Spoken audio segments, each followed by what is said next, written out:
Hello, everyone, and welcome back to MIRRORMOURN. I am your Dungeon Master, Esper. I've got a new computer, so you should see a noticeable increase in the quality of this, at least on my end here. So hopefully that works out well. We have our band of 4 merry adventurers, 2 of whom will be new characters coming in. Why don't you all tell us what you can say? I see some question marks on here, so tell us what you can say, and then we'll jump in. Hi, my name's Warsor. I'll be playing a new character this session after my previous character died last session. What I can tell you, he's going to know the other question mark character, and we'll just leave it at that. Oh yes, so much new information. I'm Vince, and I'm playing Vapor, one of the 2 surviving original characters. Hello, I'm Nick, and I'm playing a new character as well. And like Warsor said, our characters do know each other, but that's about all. I'm sure that we'll get to it soon. We'll get to it fairly soon, so I don't want to spoil. I'm Adam, and my A name puts me last in the reverse alphabet in the mirrored realm of MIRRORMOURN. And I'm playing Aygir gor-Temu, the Hobgoblin Artificer, who's still currently, as we all are, at level 1. So I know you all have lovingly placed question marks as your character names, but we're starting off spotlight on you both. It actually is my character name, secretly, just question marks. But mine has no spaces between it. Exactly. In the city of Barnacle, this coastal city that once upon was Castle Aygir, a great giant stronghold nowadays inhabited by elves and some other folk and converted into their own dwellings and abodes. There is one such massive district known as Strong Castle. And indeed, Strong Castle used to be Castle Aygir. And it is a massive construction, a massive feat of architecture of giant proportions, literally so. We've seen a bit of the ruined section in the last couple adventures. And I think there was like a short scene with Nick's prior character, Eldwin, where we were in Strong Castle. So we're starting off there once again. And if you can, imagine both interior and exterior spaces that once upon were giant halls. So giants lived here, and these were their homes and their dwellings and their great halls and their fortifications and such and so forth. And a great number of Barnacle residents live in Strong Castle. Not the only place, but it is the most populous district. And there are nobles and there are commoners, and it's this just huge, sprawling stonework. And in one corner of Strong Castle, we have the manor that is home to you two. It is primarily your home. Who are you, Nick? Who are we looking at? Okay, my name. Oh, let me change it here. My name is Adriel.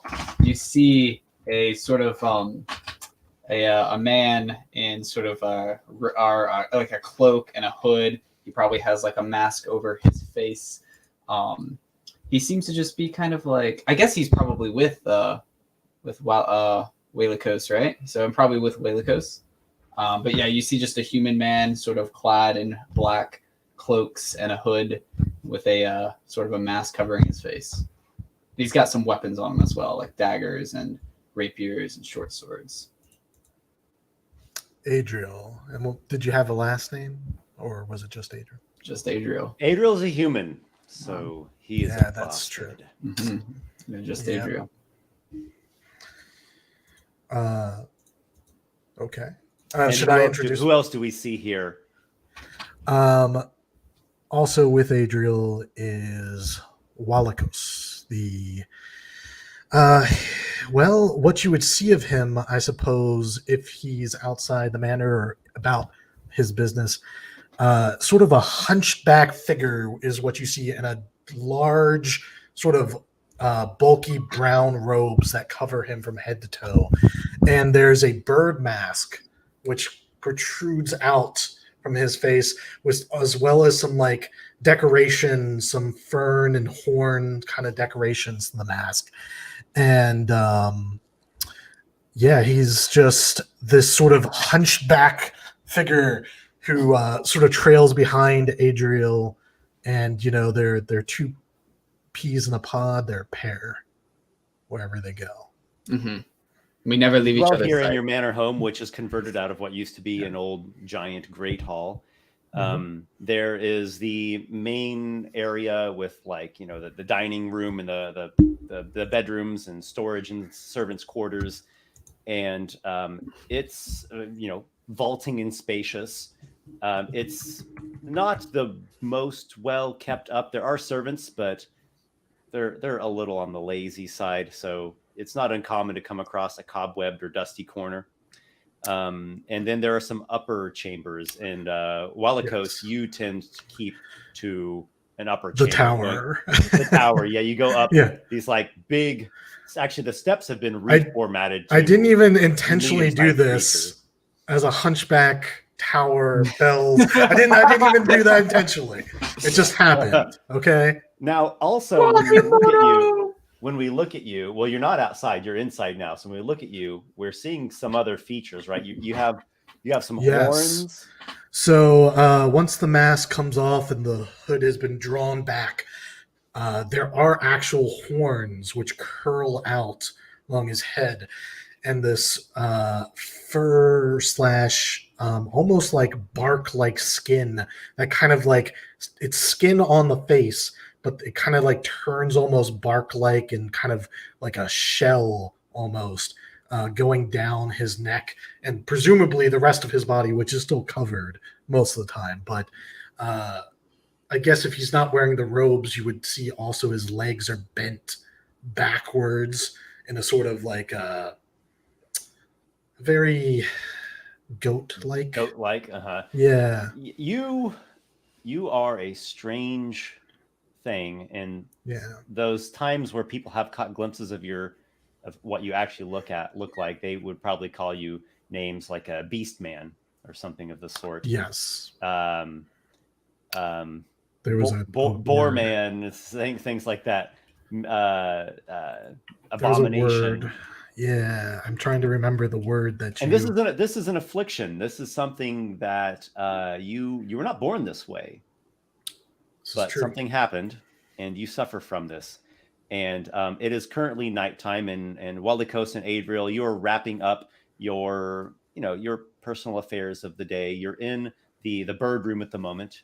You keep birds. You collect and breed and sell. You're bird sellers, and you have this room with a plethora of different cages, and you have a bunch of pebble pecks, which are these little birds that make these little chirpy sounds. And they gather together in these little clusters, and they can synchronize their chirps and actually make little collective songs and melodies together. It's something that people really like having around homes. But you have other animals as well. You have waxen bats, which actually are not birds; they're actually bats with this sort of pale to honey-colored fuzzy hair all over them. And you have some pink parrots, and you have some blue storks. So you have some cages of different sizes, and you've fed all the animals. They're settling down. They're roosting for the evening. Walykos, the pain is hitting you again. This happens a lot, especially at night. You can feel it in your joints. You can really feel it in your arms. This sort of ringing sensation, this racking, constricting sensation. Very rack. Yeah, it's like a racking kind of pain. Yeah, I get what you're saying. And passing by to say good evening or good night is the old guardsman of the manor, whose name is Ginteljar. Ginteljar is an old white bearded dwarf, and he just pokes his head in. Are you doing all right, sire? Looking at, obviously, you painting there, Walykos. Oh, he's looking at me. Yes, I'm fine. I'm just tending the birds this evening. I believe I'll be turning in soon. I can feel My body's not doing well tonight. I'm having a rough night. It's looking to be. Oh, I'll have Tanipa go into the market for some ointment for you on the morrow. I greatly appreciate that. Thank you. Well, good night to the both of ye. I'll keep to my post. And he turns and makes his way back towards where he keeps a vigil near the entrance, near the front door. And the two of you settle down for the evening, and go to your beds, into your personal chambers, and there's the sound of winds and creaks and stuff as the night settles in on this manor of old money that has been slowly waning over time, and there's other family members that live here as well. Adriel, does your mother still live here? Is she still alive? I think she'd still be alive. Yeah. Mm-hmm. Your father. Your mother's an elf. Your father was a dwarf, correct? Mm-hmm. That one, I don't know the entire details of it, but I don't know if my father would still be in the house, or maybe he would have been cast out, perhaps, if because of the having a child with a dwarf maybe doesn't look good for the family. But I'm not sure. I mean, exactly. you've got a nicer side of the family with how Small and I believe it's your uncle Leyland Small. He's like the master of trade of Havensport.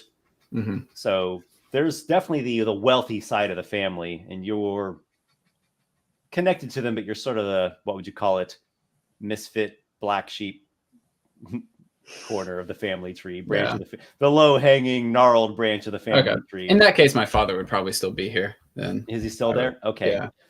Is your father Ginteljar? The old dwarf guardsman? Maybe. Does that fit? How old are you, Adriel? I am 23. 23? Okay. He could potentially be your father. Yeah, Or let's do it. Maybe your grandfather. Okay, all right.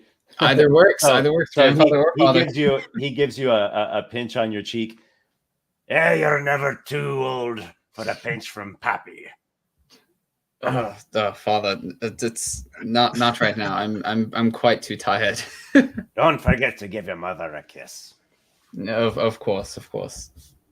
So you all bed down and you go to sleep for the evening. There's a moment in the middle of the night where you all need to make perception checks. It'd be a disadvantage for sleeping. So we get disadvantage. Mm-hmm. Okay. But what if you gave us advantage instead? Well, that would just. This is quite the good roll. Well, not amazing, but it's still. I mean, for disadvantage. I already gave you advantage last night, Nick, on your reception check that you failed. I got to a do when 19. someone was holding You your rolled hand. a 22. I mean, I got a 16. So even with disadvantage, I got a 15. So we both rolled pretty well, yeah. A 16 and 15. Yeah, 12 on the die was my low roll. All right, you both have succeeded. You awaken.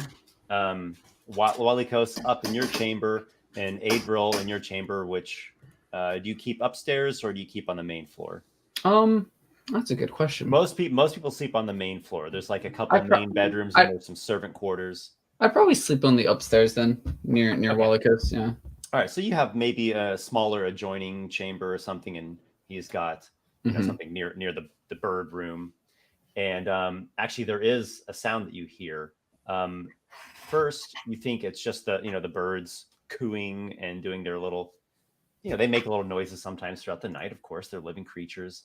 But then you hear something else, which is the sound of someone working at the window shutters, and it sounds like they've been pried open. So you hear like a.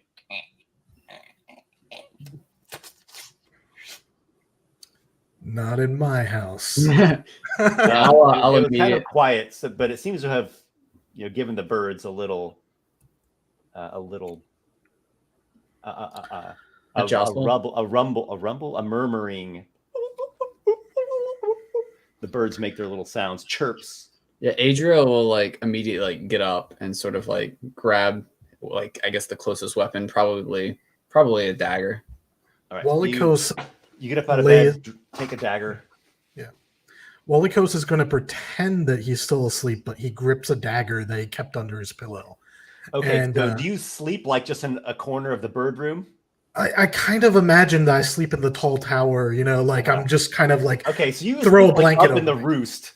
And, yeah, And you like, your one don't- eye cracks open, but you pretend you're still asleep. and just And you're- slowly like grip my dagger, which I have, close by, and I just wait and watch. Yeah, I'll be very quiet. So I'll try and like sort of stealth out just to kind of like peek out of my room. Okay, so you're like you're encroaching upon the entrance to the roost where Walykos is and where the birds and the sound was. So Walykos, with your eye cracked, you see. Do you have dark vision?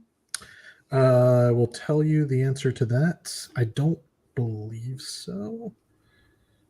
Okay, so you look through the yeah. dim, and what you see is you can tell like the one half of the shutter has been like opened up with some sort of skill. So there's like half the side is just gaping shadow, and you see the shadowy silhouette of a small figure, a small humanoid of some sort, like plop in through the window and look about. Just cloaked, light on his feet, nimble thing, and he just gives a scan over, and he sees you there sleeping in the bed, and he's watching you, waiting. I just keep my breathing steady, and I on my little straw mat, bed. I just like kind of just don't move that much, so I wait and I watch. Am I able to like sneak in so like this thing doesn't notice? Okay, make a stealth check, Adriel. Yes, I'm good at this. I'm gonna roll a 1. I guarantee it. Well, if you have some way to give yourself advantage. I don't think I have a way of giving advantage. Not right now. It's not too amazing. It's 4. It's actually it's still a 14. 14. Okay. That's all right. The small person who has crept in through the window does not notice you, and you can just let me know where you want to be. If you want to just be like there hiding, covered by the doorway, or if you want to like creep in and be behind an object.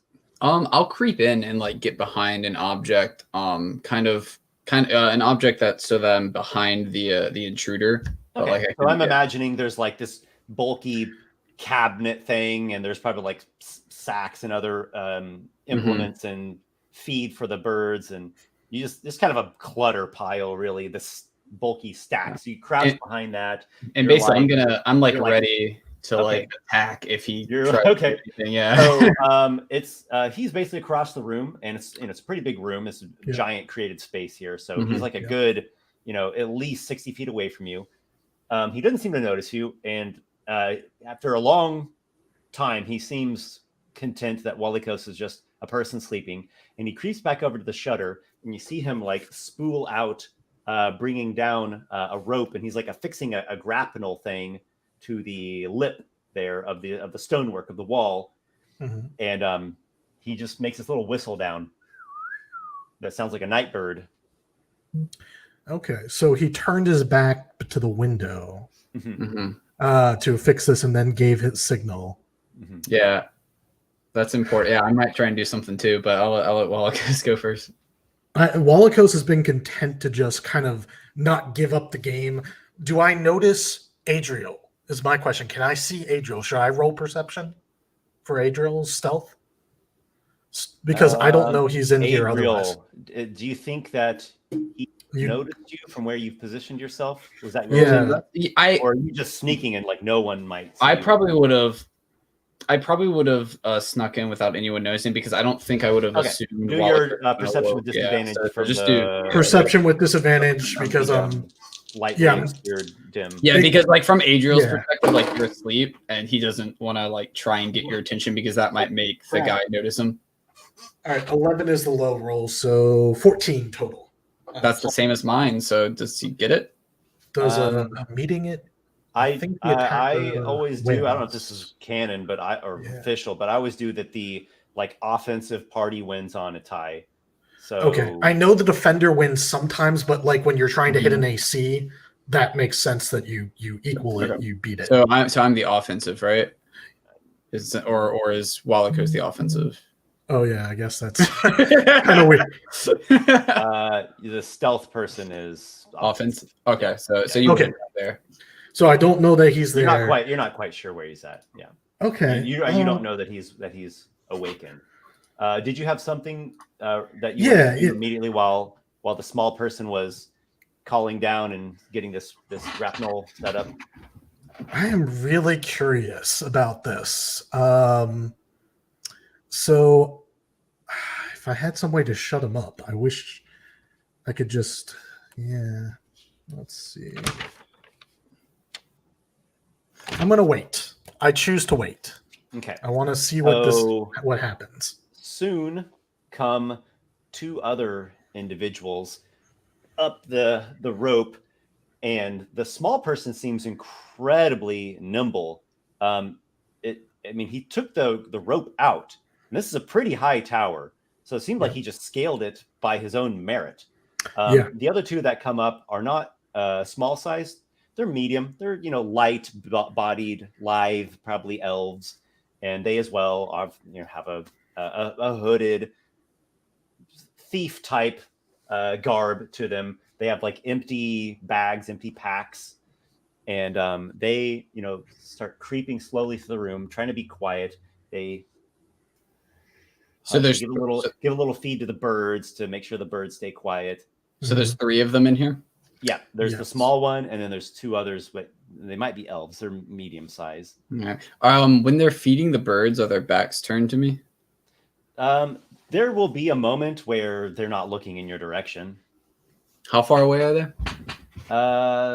If they're feeding the birds, I'm going to just give a quick roll here. The closest one is 20 feet away from you. Oh, okay. Can I like sneak behind one where they won't notice and sort of just put my dagger like basically like to his back and just be like, don't move, like, or you're dead. Mechanically, it sounds like a ready to action to attack him if he doesn't comply. Basically, Kinda. yeah. I know that it's not, but it just sounds like you're Go ahead and ready make to attack. a stealth check. Oh boy, don't fail me now. You got this, man. That is a 17. Cool. Okay. Yeah, I got +8 Alright. to stealth, so So he seems very intent on getting these little chirping birds to be quiet. And then suddenly there's a knife pointed at his back. And have you grabbed onto his? yeah, I'll probably like grab onto his the back of his the back of All his right, collar. You sort of just, grab like, onto take his my knife, collar, or onto his hood or whatever, and you have your knife like right at his back, and and say, "Don't you dare move! Who are you, and what are you doing in here?" And then I'm going to call out he Walykos. hesitates. He doesn't know what to say to you. The small one looks over, and we should probably roll initiative because this is going to matter what order everything. Also, happens. when I do this, I immediately, like, after I say that, I said also wake up Walykos. Like, Walykos, wake up! Well, actually, I was hoping that they'd all turn to look at you because I'd rise up behind them. Oh, yeah, that works too. Yeah, that might be a So- better idea. Yeah, But let's roll initiative and just let things fall where they may. that works. Sorry to the other players. I should have said I was bringing a short sword instead of a dagger. Oh boy. I would like to use a little fate here, Esper, on my initiative, if that makes sense. I got a bad initiative. I got a 6. So let's see. I got Unless I get advantage on my initiative because they don't. You're hungry for advantage tonight. Always. I'm a rogue. I want all the advantage that I can get. So Esper, I got an 18 initiative. See, okay. I got a 6. I'll say I rolled a 1 on my first initiative, so I was like, yeah, let's go ahead. Now I do have a question here for you, Esper. Since they didn't know we were here, do we get a surprise round? Or not a surprise round, but are they surprised? So would we get to act first? I don't know if they would necessarily be so what you've just done, that was your surprise, though I think Walykos it would be reasonable that he would be able to do something too. Okay. So did you have something that you wanted to do I would. while they weren't looking at you? Well, and they you were weren't looking at me. Yeah, and you as just soon seemed as to be I a person like asleep in bed. Yeah, I would rise up and probably try to do a similar, strike or whatever at the guy behind, or grab them and put my dagger to his back. Yeah. A different guy. Ideally, the little one, if possible. Okay, make a stealth check. Absolutely, I'm trained in that. 15 plus 6, 21. 21. Oh wow. Okay, that's really good. So We stealthy have over you here. essentially done the same thing as Adriel? I think so. I feel like it was what I was thinking of doing too, honestly. Okay. But instead of like knife to the back, I put it to the throat because it's a lot harder for someone to pull away from you when there's a knife in front of their throat. Yeah, I debated doing the third too, but I was like, I want to do the back. Yours is good. I You like both yours. got one of them at dagger point, and you've got them, we'll say, grabbed, right? So Is Adriel mine has the an little elf, one? and Walykos, you got the little one. Okay. And now that you're up this close, it's hard to quite see his features because he's got the mask. full on stuff, but Yeah. he's got to be something like a halfling, a gnome, a goblin, some kind of little thing. Yeah. And he's extremely spry. I know you are as well, but he beat you just slightly on initiative. Absolutely. And Cool. what he does is a little slick maneuver, and he has in his hand concealed this slender little dart, and he jabs it at you. So this would be an attack. Let me just see. I know there's something I can do with my fate, even if it's not my turn. Now, quick question: would Walykos get a reaction attack on this guy since he was doing the dagger thing? Could I use it to dodge? I think I can, right? Okay, Esper? so you are a Trickster Paragon, right? When you Yes. use Hand of Fate, you get an extra action that you have to take before the end of your next turn. Which can be Or taken- You can just burn the Hand of Fate and take it anytime. Oh, I thought that it says. Okay, you changed it. I apologize. Yeah. So Yeah, Understood. we're having problems with it. 3 people got confused by it. Nope. I'm like, okay, I got to redo this. that's fine. I did not understand that. So let's just keep it going with the jab at me. Okay, so he will jab with this little dart. He's a spry and dexterous little fellow. He has a 16 to hit. Does 17 is my AC? Does my knife to his throat do anything? Go ahead and you can do like a reaction, like a Attack. ready thing. Yeah. And I'll Adriel, go if you ahead. want to do the same, go for it. Yeah, I'll actually. Yeah, I guess I'll attack. So quick question for like mechanical purposes. Is the one that I am next to, is Walykos 5 feet away from it? It wasn't that way in my mind, but I guess I can just do a random roll. No, actually, you've got a good like 40 feet apart from each other. Yeah, I was checking for sneak attack. So Okay, yeah. gotcha. Okay.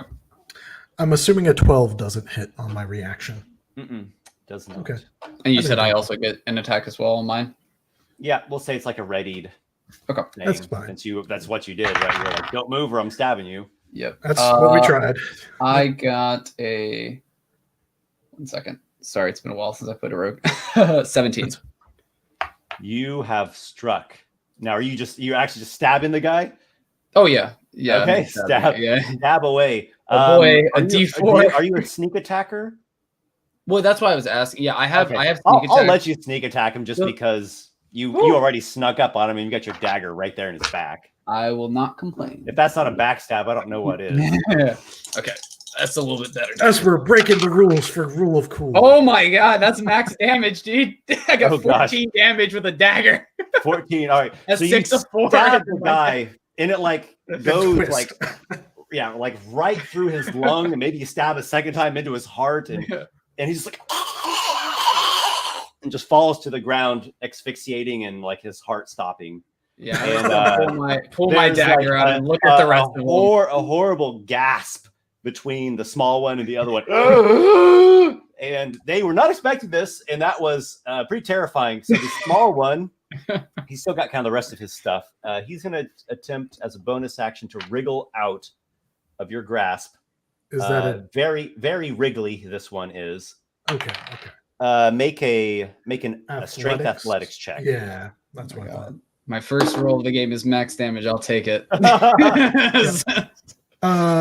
Just a 7. I didn't roll well on that. So 11. Yeah. So he wriggles out and just jumps, like he just springs and just like jumps out the window. Oh God! How high are we? You're pretty high up, like you're, I don't know, like 80 feet off the ground. He better hope that he has feather fall or something. Yeah. Yeah. Well, I'll say this: you can tell he's doing some kind of little maneuver here. He's not just like suicide jump. I'm not gonna. Fine. That's all you can see. It's all it's all dim and gloomy and shadowy. He just springs away from you. Okay. So that leaves one final thief, and he's gasping and like he's bolting for it, and he gets to the window and he starts climbing down. Did he beat us in initiative? I thought I was up next. Oh, whoops! Actually, let's. That's what he's imagining in his mind. That's what he wants to do. But it's actually Walykos' turn. I dropped the robe. No, I'm just kidding. Let's see. I think I will offer him a chance to surrender, and I'm gonna get between him and the window. So I'm like menacing him with my dagger, and mechanically, I ready an action to attack him if he tries to disengage or escape.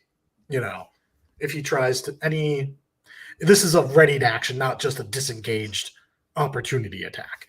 So I say, drop, just surrender now, and we will let you live, And that's my turn. I move to be between him and the window, hold my dagger kind of at his chest level, and give him a chance to surrender. Okay, so you hold the dagger at his chest level, and you realized his chest actually has a few roundness more to it than a guy would typically have. Okay. So you actually think this is a female elf here. Okay. And we know it's an I'm going to do just kind of like a morale general. Yeah. How is she? I'm happy to give you a wisdom. Wisdom is what I'll base it off of.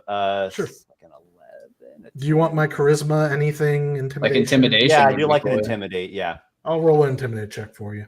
She's got a 10 on a wisdom saving throw.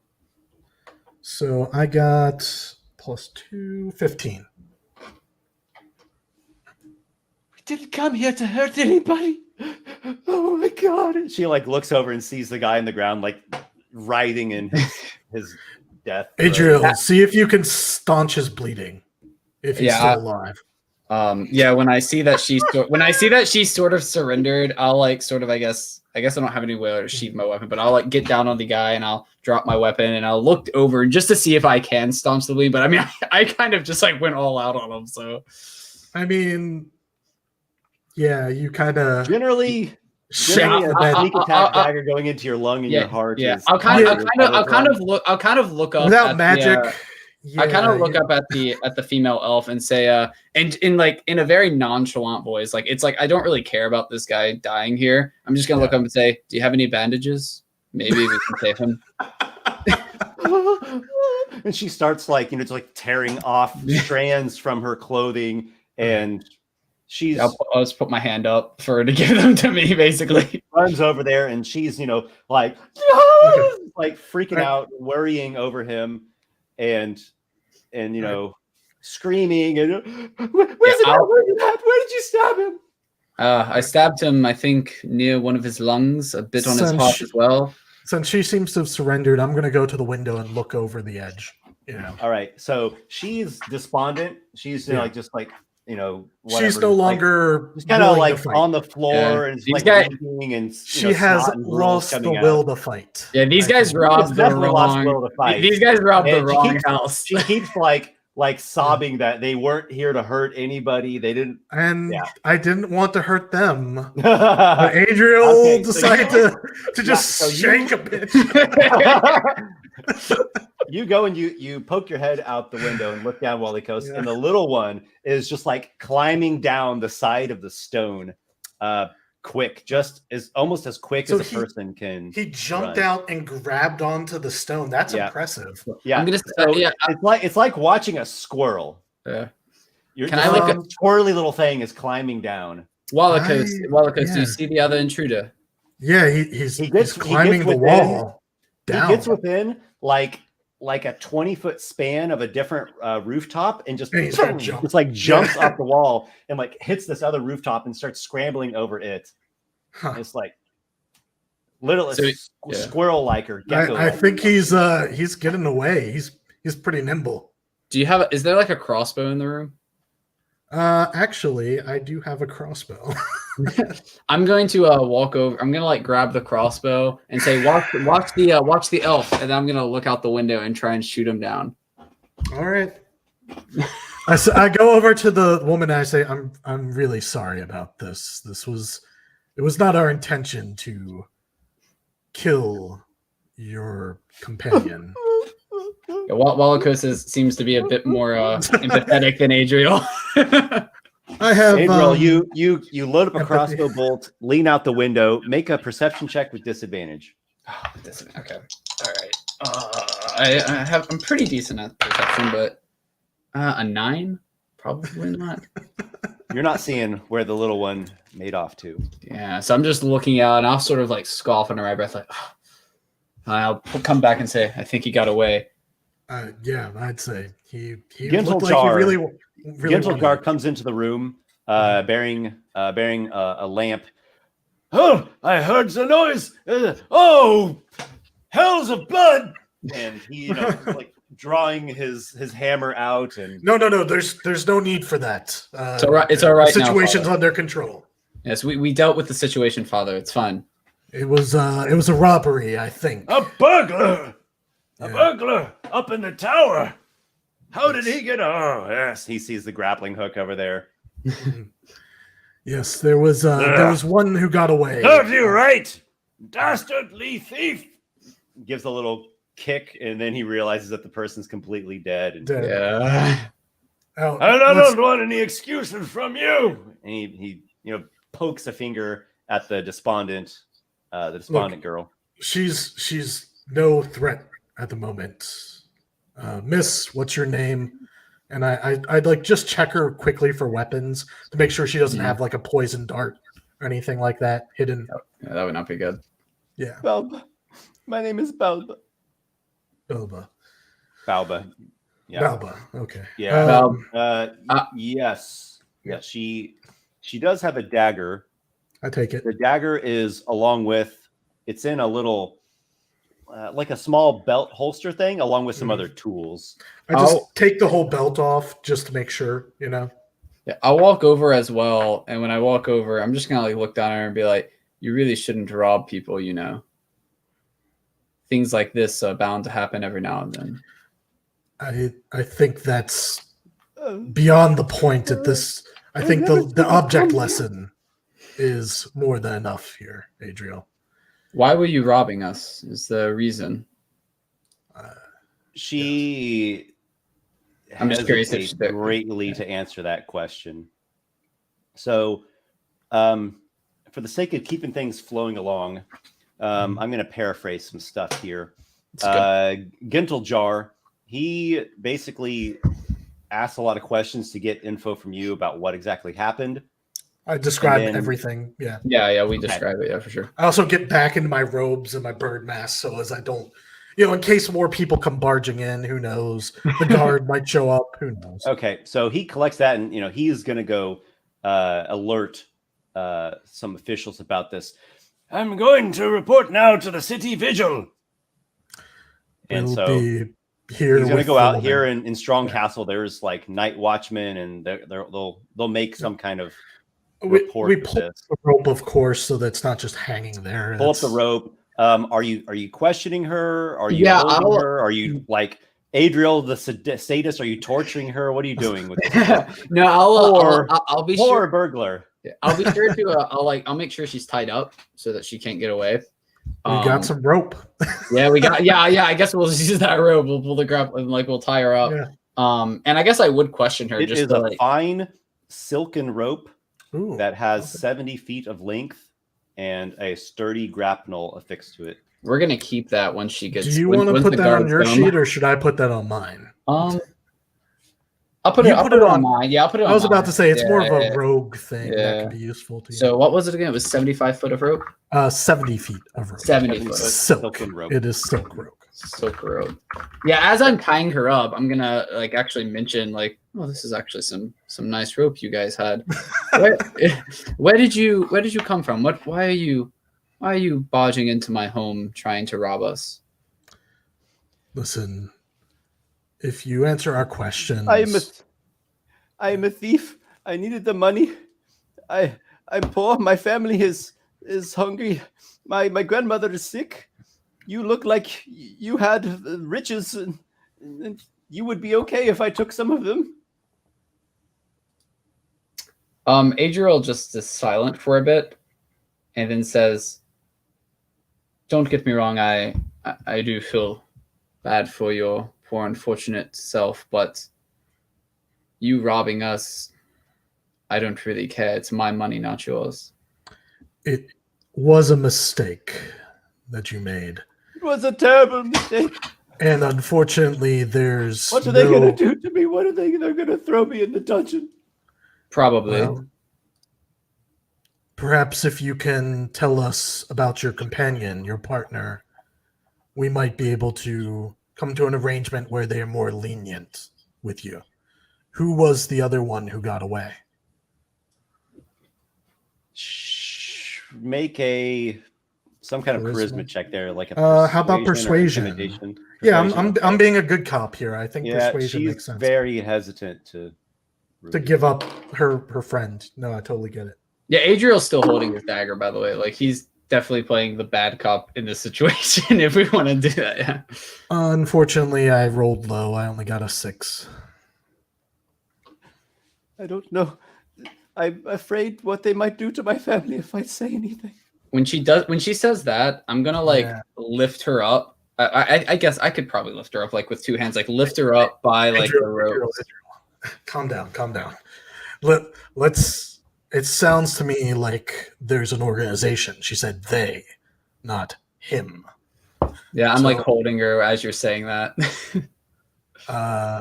Do we know if there's like a thieves guild or like? I assume there's many different gangs. We even know a couple gangs. We work with them. Mm-hmm, yeah. That's the funny thing. You are, like you are word tellers. Yeah, but there's other work that you are involved with. Yeah. You haven't exactly, I don't think, done too many big jobs. No. We keep a low profile. We don't want to be sticking out. The nail that sticks out gets hammered down. The bird business around Strong Castle suits you well enough. It gets you by. As I'm holding her up and Walykos is saying this, and like he says, like, you know, calm down. I'm gonna like just throw her back on the ground and say, you know, my friend here might have patience, but I do not. Please tell us what we want to know, or it might get more bloody in here. Make an intimidation check. All right. Yeah. I'm good at this. Well, I was good at persuasion. I'm not rolling very well, but I'm still getting pretty good rolls here. Let me see. This is intimidation, you said? Yep. Bird glows. It's 12, actually. I don't have expertise in this one, sadly. She just gives that like awkward silence where she doesn't know what to say and doesn't know what to do, and she just holds her tongue. Yeah. Okay. So let's keep things moving along here. I don't want to neglect those. I will give each of you a milestone. Woo! And the next day, we're gonna go to a scene the next day, the next morning. So you've all slept. You've held your, well, actually, you don't hold her. The like a night watchman. A couple of them come, and they shackle her and take her away, and they receive the report from you all and Ginteljar. So the next morning comes, and you're being visited by another official who you believe wants to. Oh, did we lose? I lost Adam. Adam, Okay, well, we'll assume he'll be back. So there's another official coming who, sounds like he wants to hear maybe some more details, or maybe ask some questions about the break-in. So we have you two Gintel jars there as well. So the three, kind of more capable members of the house there. Yes. And this is a wood elf by the name of Sorcerer Flay. Sorcerer Flay is part of the city vigil. He has a higher rank. He is a Helm's Guard, so he has like some basic watchmen under his purvey, under his command. And so he's a wood elf. He comes up to you, and he's got this like Drake wing stylized helmet on, and he opens up the visor. Good morning to you all. I am trusting it is a good morning after what happened last night. Good morning to you as well. What was it? Sources? That was Sources, yeah. Good morning to you as well, Sources. Yes, bit of a break-in last night, but I think things are going well. We captured one of them. I hope that she's not whining too much there at the jail. Oh, she is holding up just barely. By the way, Sorcerer he's familiar with your father. I don't know if you have met him before, but he's known kind of, he's well known in a lesser way. He's not like the captain of the whole city vigil, but he's got a name and a rank, and so throughout Strongcastle he's known somewhat. He's a brown-haired wood elf. You can't quite see it, but he does wear these kind of expensive earrings. He also has these eyes that kind of bulge out, kind of frog-like looking eyes is what they remind you of. It seems last night was a terrible night. It was shit, really. I'm glad I was able to sleep through it. The Night Stalker has struck again. He has claimed his 6th victim. Well, I'm sorry to hear that. Here in Strongcastle again? Not this time. He ventured into a different district. He struck in Shackle Downs, and we found the woman early this morning back behind her hut with the trademark throat slit and multiple stab wounds. He gives Adriel a glance when he's talking about this. Like one of the froggy eyes bugs out at you. Yeah, I just sort of like... You wouldn't know anything about this, would you? Of course not. Why would I know anything about the Night Stalker?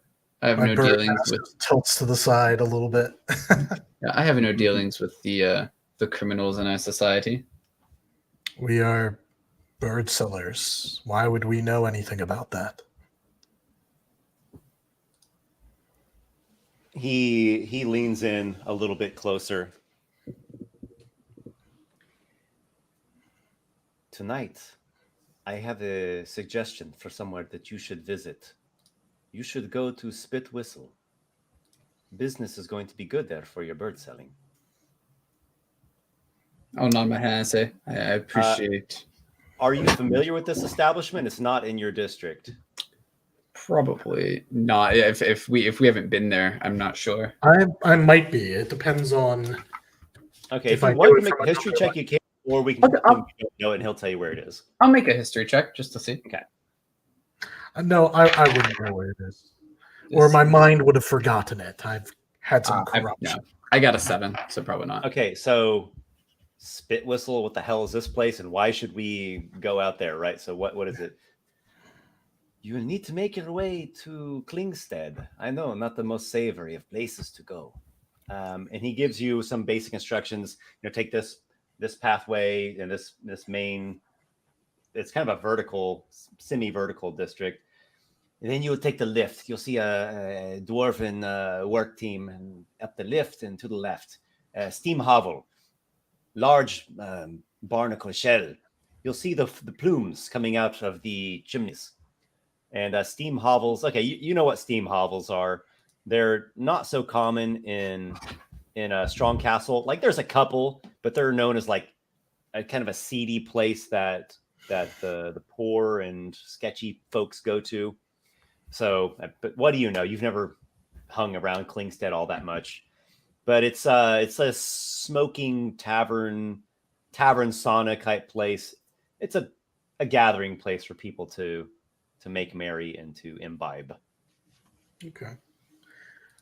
Well, so Source's Flay like leaned in and quietly told you, like gave you this tip that business was going to be good. Have we ever gotten business tips from him before? Is he aware of us? No.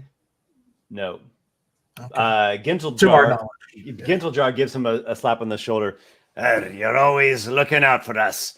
Thank you. We thank you for that. Yes, I do appreciate the information. I'm sure that we might be able to get some good prices and good selling happening tomorrow. I always am appreciative of a tip.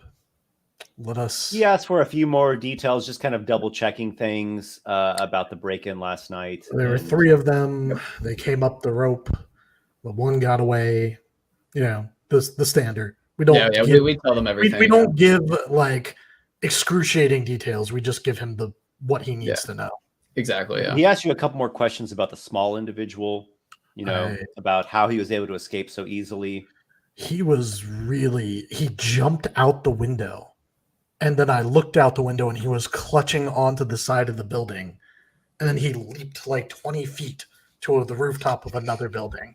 Yeah, something about him. He seemed very trained in his art for sure. Or perhaps he had some magic. I don't know.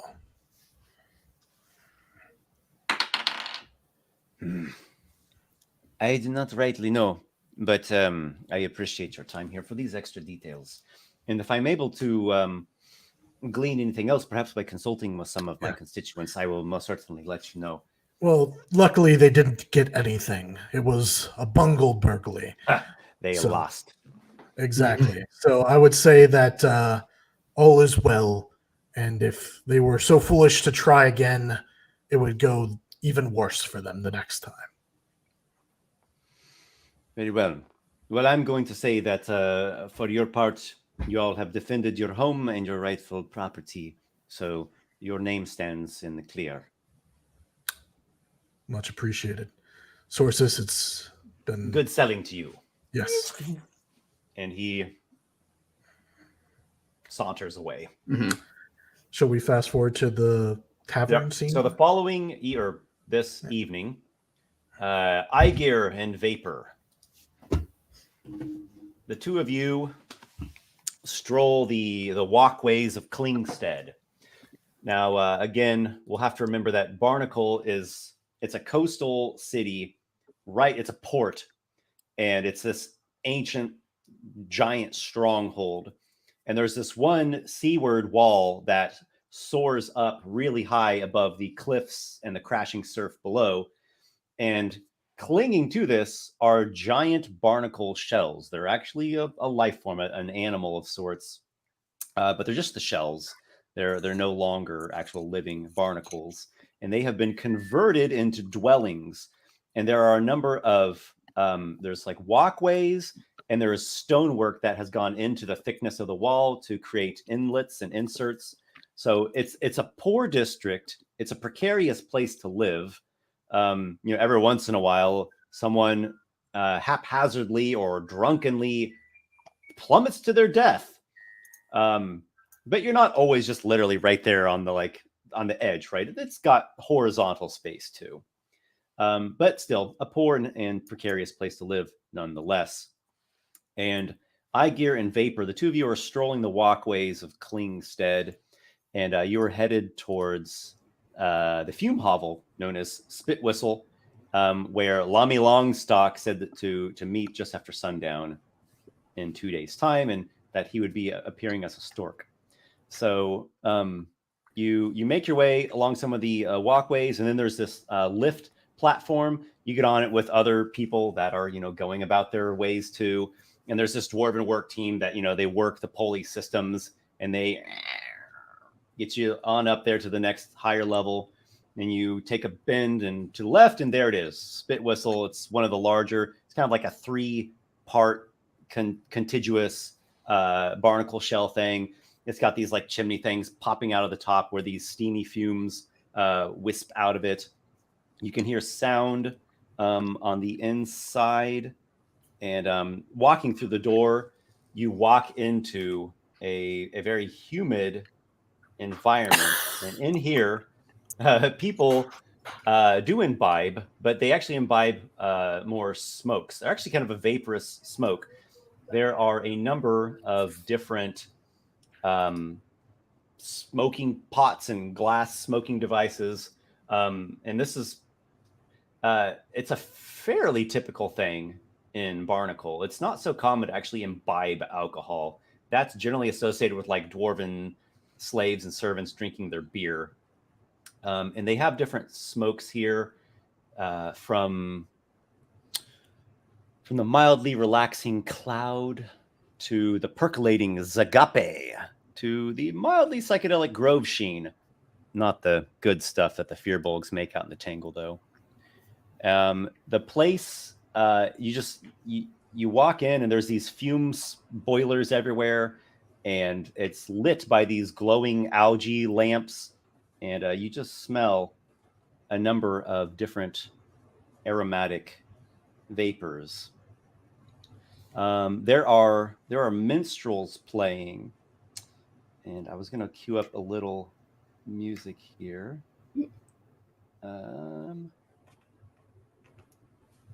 It will be coming. It will be coming in just a moment. I thought I had it right here, but it seems to have disappeared. All right, I'm going to shoot Adriel first. Here we go. Okay. While you're doing that, I got Aygir. Dust, vapor, and... There are two minstrels, two gnome minstrels, which you've seen them before. You know them from around Klingstead. They are Vivi von Preck and Bibo Kwan. One is playing a hurdy-gurdy. The other one is playing a drone harp. There is a dancer as well, a high elf named Petal, and she wears a scanty, revealing dancer's costume decorated with ornate Nycus feathers. And she gyrates and flows and twirls on a small stage to the sound of the music, and hopefully earning her a bit of coin to support herself. And you are welcomed by the Fume Keeper, Hutton Burney, a high elf, fair-complected high elf man with pink nose, ears, eyelids, and fingers, as though he's constantly being saunted out. A jovial fellow. Ur! Aygir! Vapor! Come in! Come in!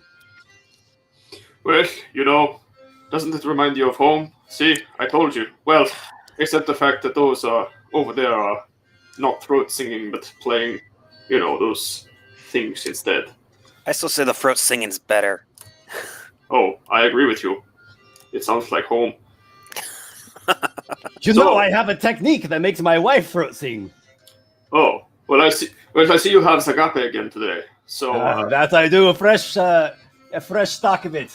Here you perhaps are. we can discuss this over that.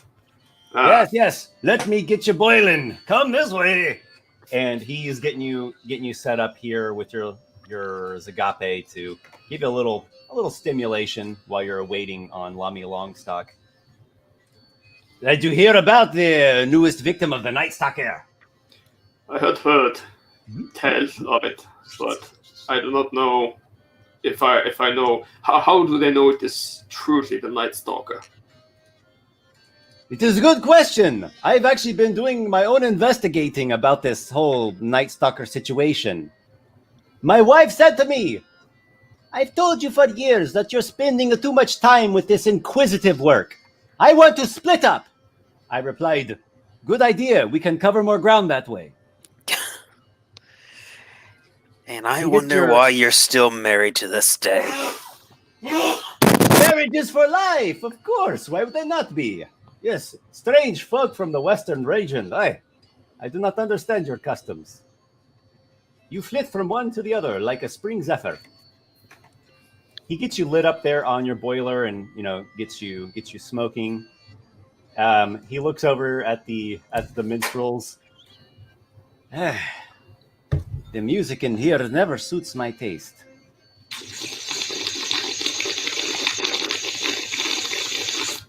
You need to go out and get some fruit singers. Way better than this. Well, Well, you want I'm to just find waiting on you to give me the tip, introduce me. I would be happy to give them a bit of pay. Oh, I could tell you where to go, but you're gonna have to go and get them. Me? Yeah, What do you mean? I'm not What do you bringing them mean, here. me? Unless you're gonna be paying me for their travel. Vapor. And What you really sort of think pay are we speaking about? How much? What is your price? Well, it depends. If we're talking the best ones, that's gonna be a pretty gold or two. 2 gold pieces?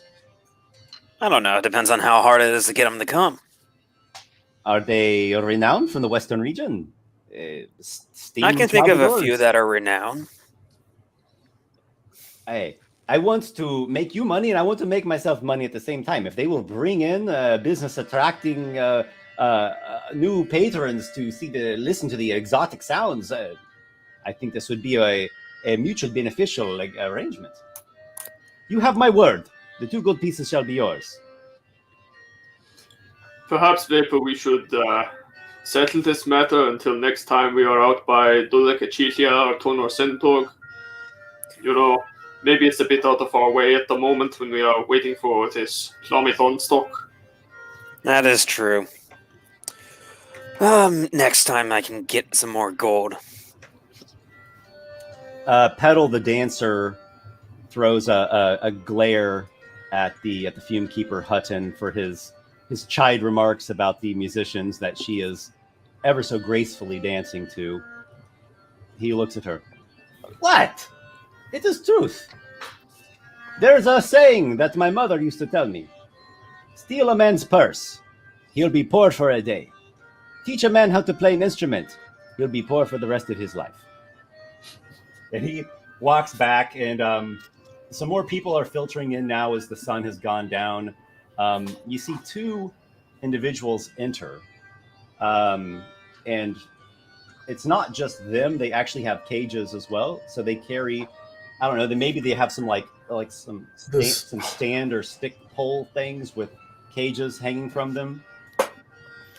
Hunchback carrying probably across his back a pole with all these cages, probably like hanging on each side, is how I imagine it. You know. Well, he said it'd be a stork, but do you think that Clomithon stock has a thing for birds? Perhaps, but I have no clue. I figured he would come on his own or with one of those that we saw him with last. Yeah, I don't recognize those 2. neither do I. Birds, pebble pecks, waxen bats, pink parrots, blue stork, whatever your heart desires. If it's a bird, you can find it here. So there's a man with a, basically the Craig Hawker bird One mask. of these. A guy starts trying to open up a cage and take out one of the bats. Hey, I slap his hand away. No touching, unless you pay. If it's to be my pet, I should give it a go first. You have to show us the coin first. Jingle, jingle, jingle. He jingles some purse there. I've got it. Come on now. All right. Do you want to see one of the waxen bats? Oh, very well. So this transaction is kind of going out, and this guy is petting the fluffy bat thing. And while it's happening, one of the larger cages, which has a blue stork in it, is really close to you, Aygir. And you hear a voice. Oh, God. Hello, Aygir. So nice of you to join me as I requested. So you're a magician as well. I am the flame igniter, and magic runs through my veins. Yes, I've heard this before. So, are you actually turned into the bird, or are you just hiding somewhere behind me? If the latter is true, do come out and show yourself and explain why you've been here for so long, wasting both of our time. You are a piss poor agent. Keep your voice down. You keep your own voice down, bird. Can Vapor hear this out of curiosity? Yeah, you can hear it too. Vapor's just like, Walykos, you've concluded your bargain with that guy for the bat, and Get it paid. looks like Yep. this hobgoblin here is talking to the blue stork. Would you like to buy my stork? Is that? Yeah, You seem Adriel. very interested. Yeah, Adriel will also sort of like walk over and like kind of like eye gear. I know what people say, but they make good pets, and well, in a pinch, you can do many things. You can teach them to fight or to, do tricks and things. So they can be very handy. Fighting storks. I'm not from around here, so maybe this is just the Zagabe talking. But I'm sorry, do I know you? Well, you're looking at my bird. I presume you're a buyer. Oh, Or- that is definitely the Zagabe talking. I'm sorry, I thought you were good. I mistook for a friend of mine. So precious. Petal has finished up her dance. She comes down and she's looking at a cage with one of the pink parrots in it, like making kisses at it, and she's delighting over it and seems very interested in playing with it. Does this bird catch your eye, pretty lady? Yes. I used to have one of those when I was a little girl, and it was my favorite thing in the whole world. Well, I'm sure Does that it we could still have come fly, to some or sort of. Is its wings clipped? Oh, we can fly. We do not clip all the wings, but we could come to some arrangement, perhaps. Does it keep well when it travels? Because I might be on the road for an extent. I would want to take it with me. I think that it would be fine for travel. You just need to feed it and keep it, take care of it. I wouldn't want him to come upon a gloom. Yes. I know some birds prefer to keep to their nest. What is the price of this one?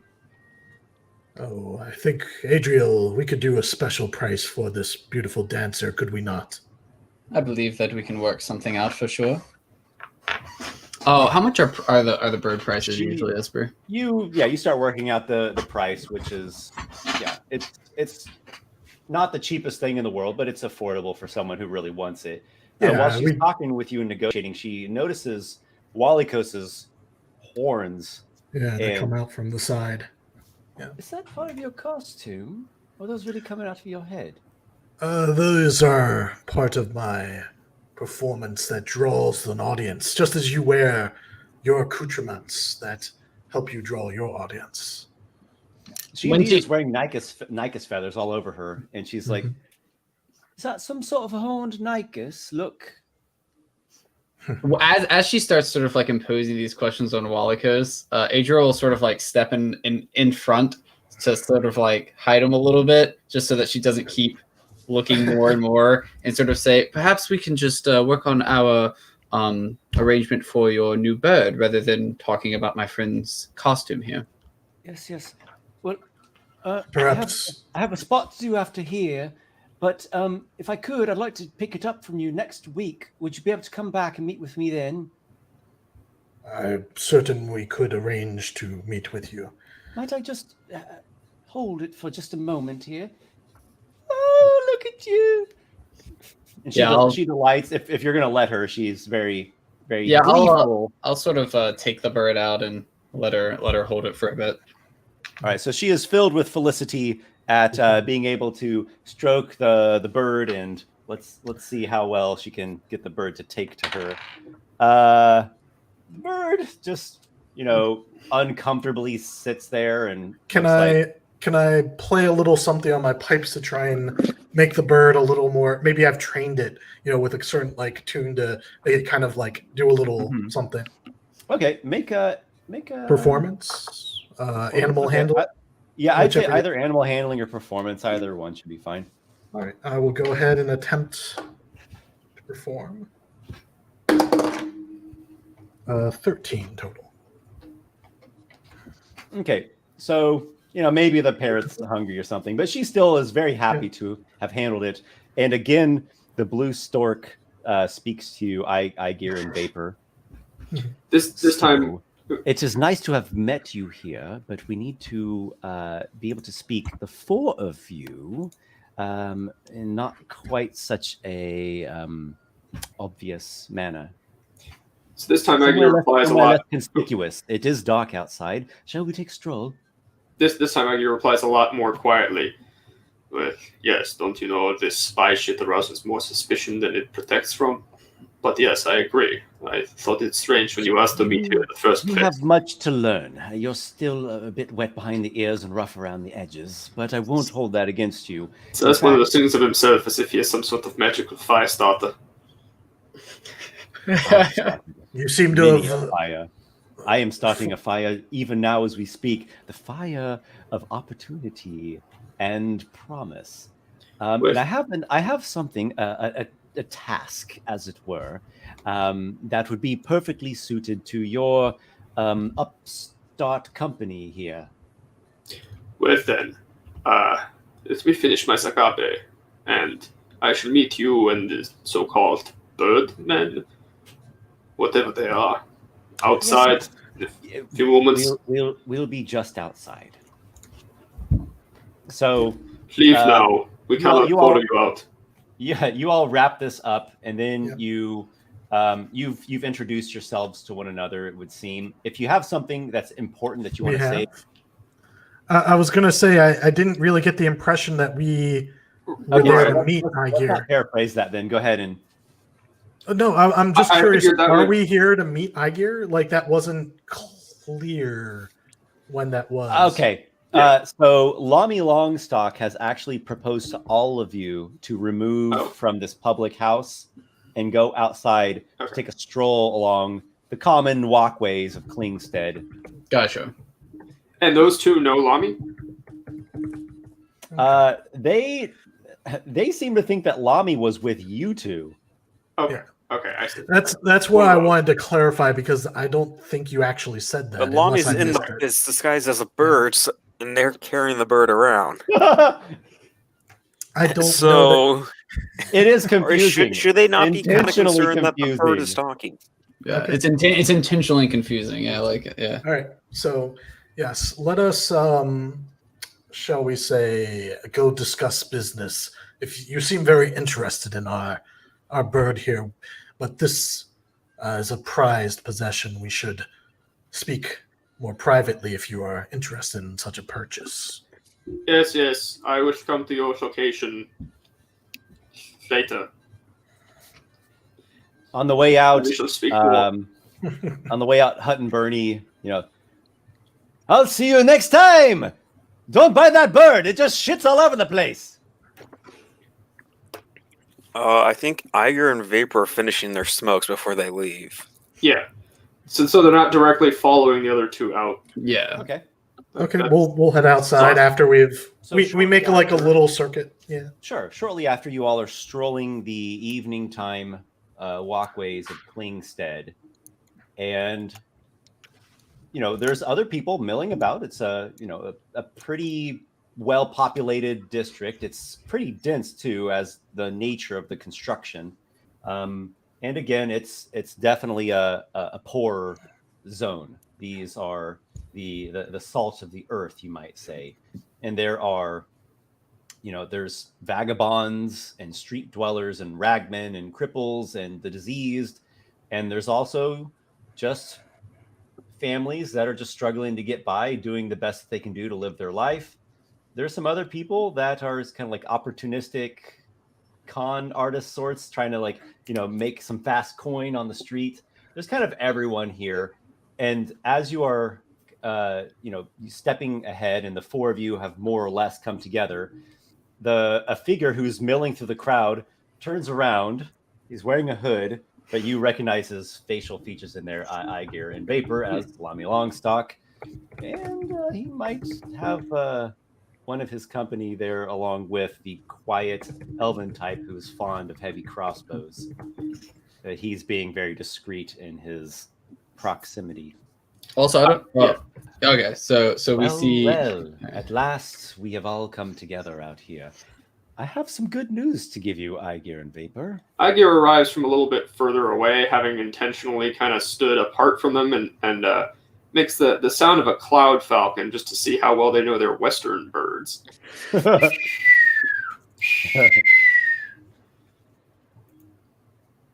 I have Right. traveled far and wide, from the lattice to the cloud steps to Barnacle.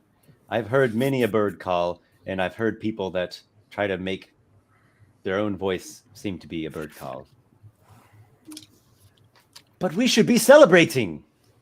It was a Okay. success! A success, I tell you. Of Yesterday's plot went exactly as planned. Pock has been So- sprung from his shackle and reunited with Ah. beloved father once again. that plot. I see. I am Well, good for you. happy. How for do we you. factor into your future plans then? Yes, yes. Let us talk about that. Come now. And he ushers you along. Have you all gotten well acquainted? Not really. I am not sure what the job that you called us here for is, but I thought this may be a one-time thing, so I did not wish to use names and such. I have been inside of your bird's mind, listening and watching for quite some time now. Yes, yes. And I know more about you than you might suspect that I know. But there's many things that you don't know that I know. And you don't know that. And there are things that I know that you don't know. So let us simply say, So we should be sincere with one another. yes, indeed. We should make sure that honesty is paramount at all times. So not to Being- interrupt your honestly tell you- little, Oh yeah. Forthright that I am proposing to you a task which we need a little bit of help with, a case of smuggling.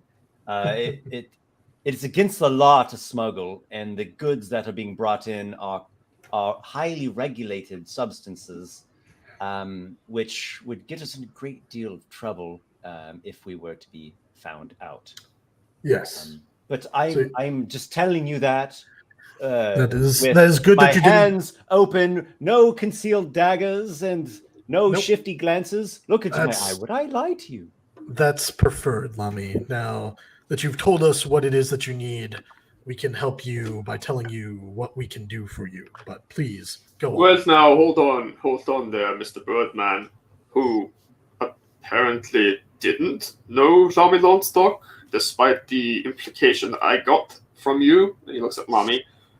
You have not told us yet what it is you need, aside from substances. Smuggle. He I want said that he details. smuggled. So we don't need anything from you, though we do need you to secure a location.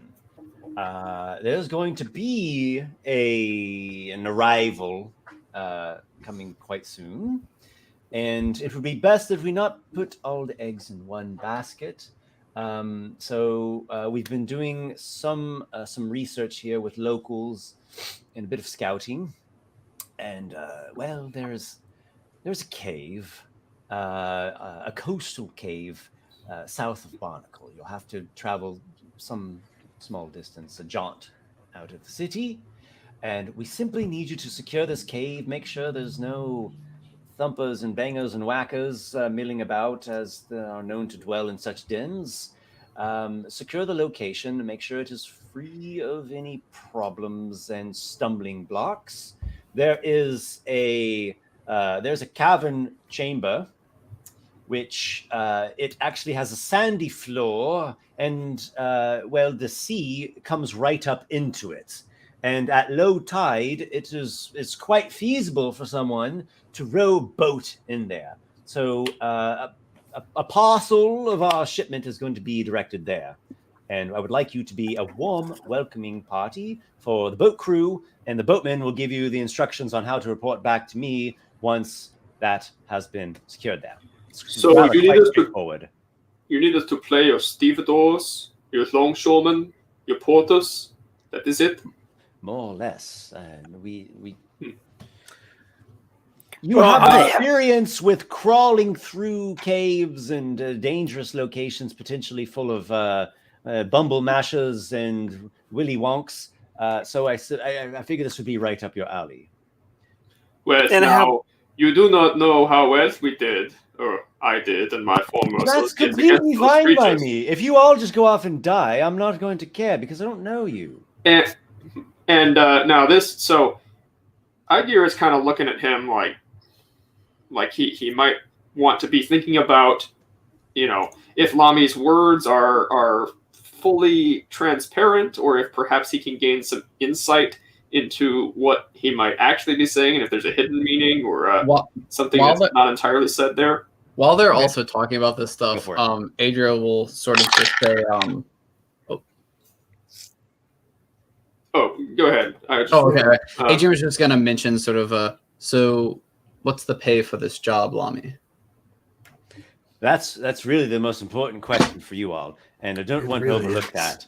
So we are going to have a wonderful little chat about that. I still need to finalize and confirm a few things with the others, right? But at the bare minimum, it is going to be to the tune of 50 gold pieces each. That seems like a fair amount of gold. It's very generous. We just need you to just do your best. That's all that anyone can ever ask of anyone else.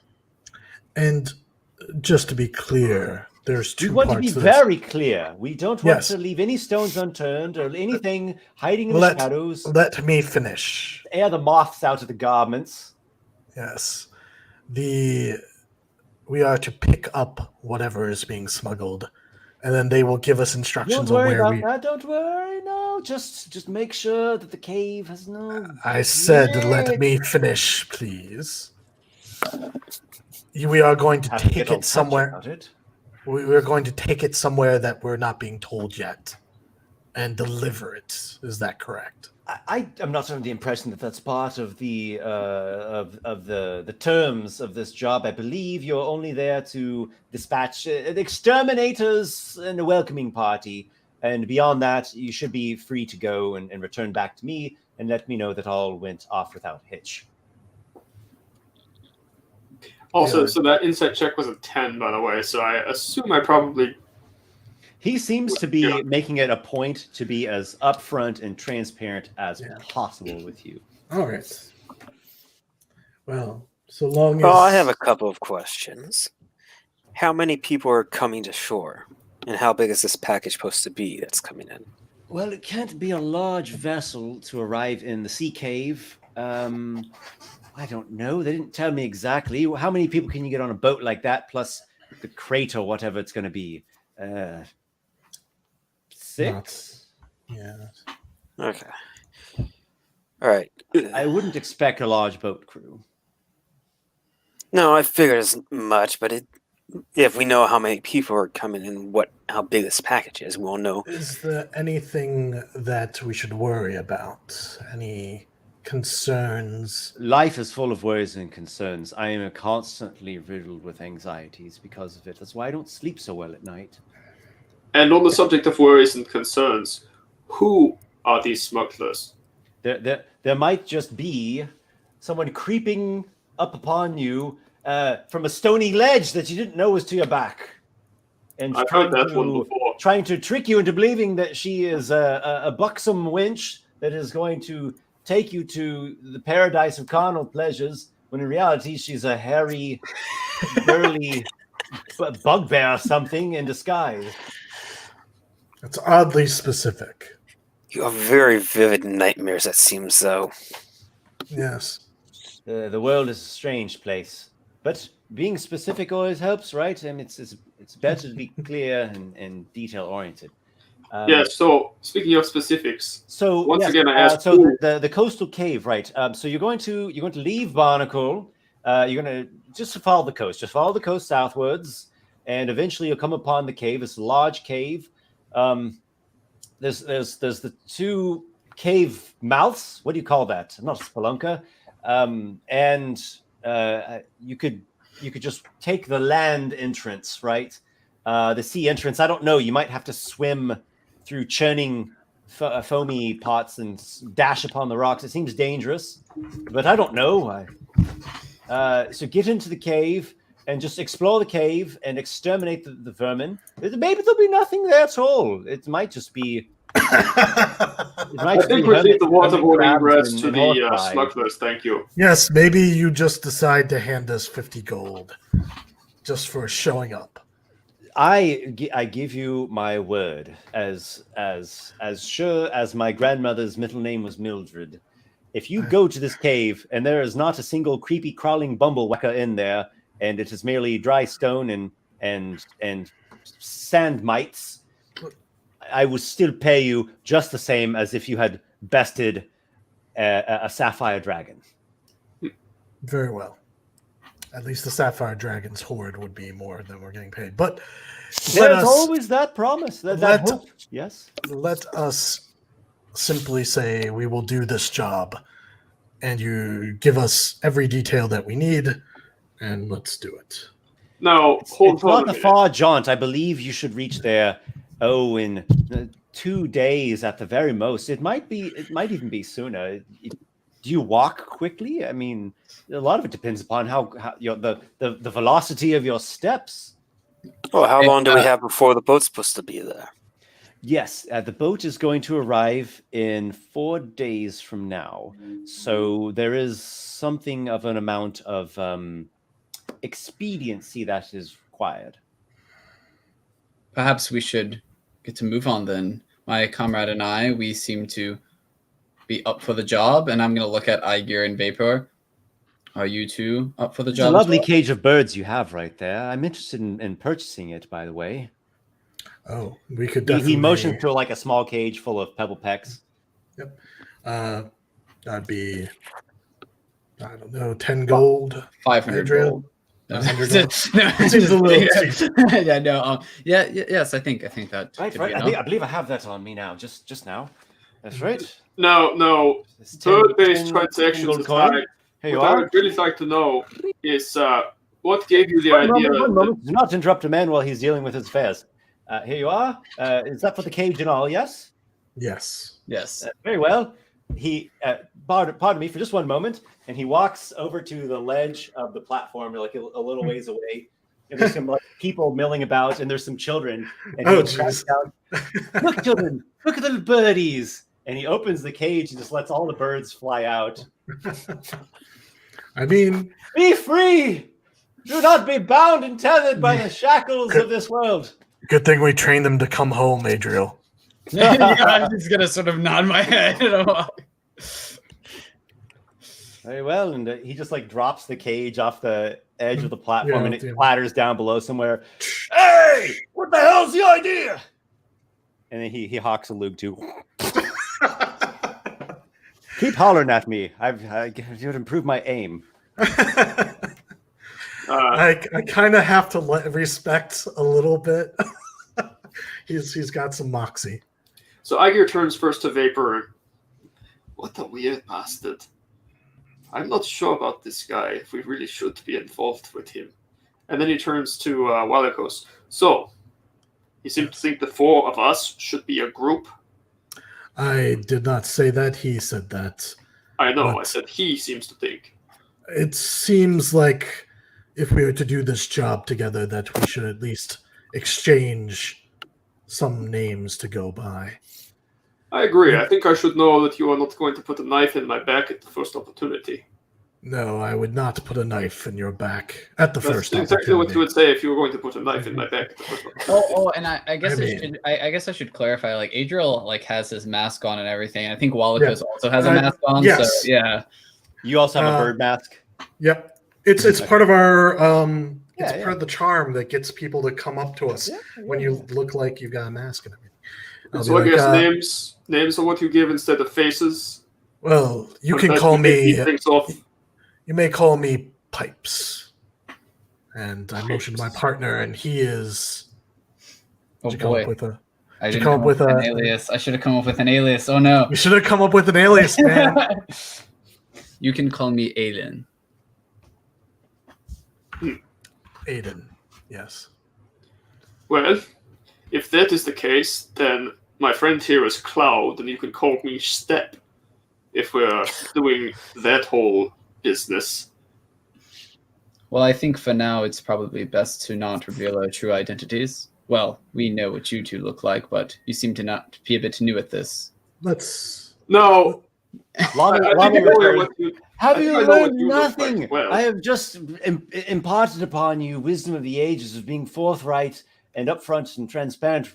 And here you are going about deluding one another. with Lummy. monikers. Let us Pipes. handle. You are not. Yes. This is a pipe. Look, this is a pipe. He pulls out this glass pipe that has something in it, makes a little flame in his palm.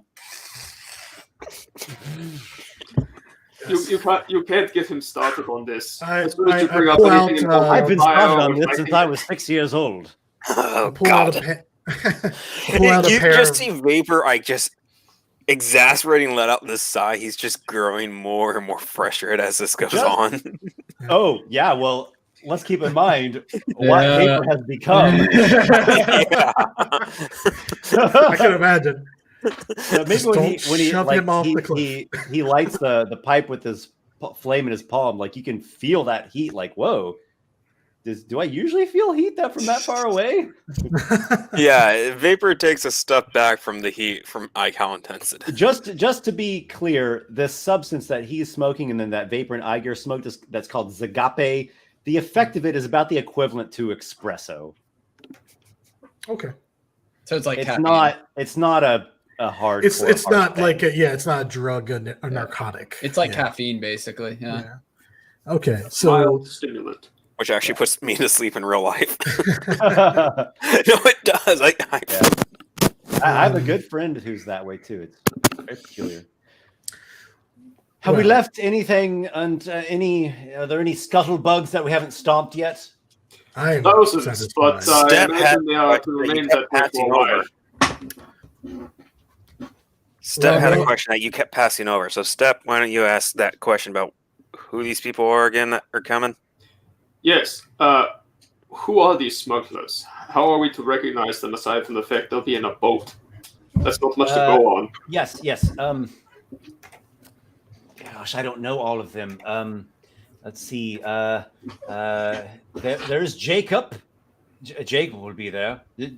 That's the only one that I really know, but that's fine. Just talk to Jacob, and Lami, and Garnet, and you can tell him that. Tell him Garnet has been reunited with Pak, father and son. Pak has grown so much in the intervening years, and he'll know. And what is this It's not a person? problem. And what does he look like? Because you have only given us a name. Well, let's see. He's a bit of a tall fellow. Last time I saw him, he was somewhat out of shape, a bit of a bulge. He's getting pudgy in his older years, but don't hold that against him. The man has been loyal and dedicated all this time. What else can I tell you of him? His hair is going a bit gray. I don't know. I mean, he doesn't have something to the effect of like a scar running down one eye. Walykos looks like towards Adrian and is like, "Are we done here?" Yeah. Adriel's just sort of like nodding and like he's a little frustrated that we're still discussing this. He's just ready to go ahead and get going. Let's get going. I'm sure they'll join So us. no one has any further questions for Lami? I have No. no further questions. All right. Well, he You says guys that can- the pay is going to be at least 50 gold each, but he has to finalize some things first with Okay. with everyone. Yeah. So this 2 days have passed since the last set of things. Okay. Since last session, 2 days. All right. So then Okay, I one, think one Vapor thing, would have gone and talked to a few people. as would, Aygir and Vapor both. Okay. Do what you gotta do, guys. Flashback. Yeah, that's fine. So So we included and Lami, he gives you my thanks. Yes, he gives you like every kind of like religious gesture and custom that you've ever seen milling about the mishmash of Barnacle, and he slips back into the crowd with the quiet elven crossbow fellow with a long cloak trailing nearby him. Well, you are most welcome, I think. And as far as the last 2 days, the first thing that Aygir alone would have done is actually have gone to. It's not called the sprawl. What was it called? The Tangle? the tangle. Yes. Mhm. and he will have brought with him a sack containing 50 coins. That is his. Actually, make it 100. That's his. Both his share and a posthumous D'Amico share of his donation to the Fearball well-being fund he's been giving. Okay. So are you going there alone, or is Vapor with you? That's up to Vapor, unless he had something. Vapor would have gone along. Alright. Pay his last respects. Okay. So the two of you make your way to the Tangle, and to get there, you basically go to the far end. You know, the extent of Klingstead, and you take a lift that takes you down to the ground, right? And there's some hovels and shacks still there at the ground, and it's really close to the rocky coast here. And you go along the coast, and before long, you see rising in the near distance the tops of, at a rough pass might seem like vegetation or trees, but as you get close, they are actually mutapods that have gone through their full, they've gone through the sea phase of their life cycle, and now they're either these big growing fungus stalk things with the trailing tendrils, or their final phase is they actually petrify and turn into a stony texture. So you are making your way through the Tangle. There's really just this one main pathway that people use to come and go. And you do see a couple other Fearbolgs that they have packs on their back and a cart, and they have an Agong, which is like this, horned boar dino thing that doesn't have any front legs. It just, plods along like this with these big, strong back legs, and it's got tusks and stuff. And it's, pulling their cart of whatever, it's empty cart. They had sold something. And you make your way into the Tangle. Are you going there during the daytime, at nighttime? Yeah, during the day. Actually, early in the day, late morning probably, because they have another stop after this. Okay, early in the day. Else. And you go to the Fearbolg settlement there, and you are, you're immediately hearing the sound of their tongue. Their native tongue is a different one. It's not what is essentially Elvish. That's the main language of the land here. So they've got this Tangle tongue that they're speaking, which in this. One might describe as actually Sylvan, right? It is indeed, because D'Amico actually taught that to Aygir, so Aygir would understand what they're saying. Ooh, very nice. Okay, so you hear it. Even though they're bigger folk, they don't usually project their voices really loud. They have a more subdued way of communicating, and they use a lot of gestures and body language, and there's a corporeal element to it as well. And you, it sounds like you're seeking out the wise man. Yes, whose name, sadly, I forget. Candela? Candela, yes. Mm-hmm. He is the, he's a paternal figure in the community here, and, tries to give guidance and support and look after people.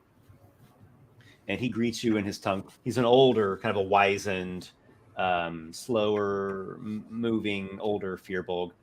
Still tall though, a good 7 feet, 7.5 feet, kind of a half giant thing, and a long white beard.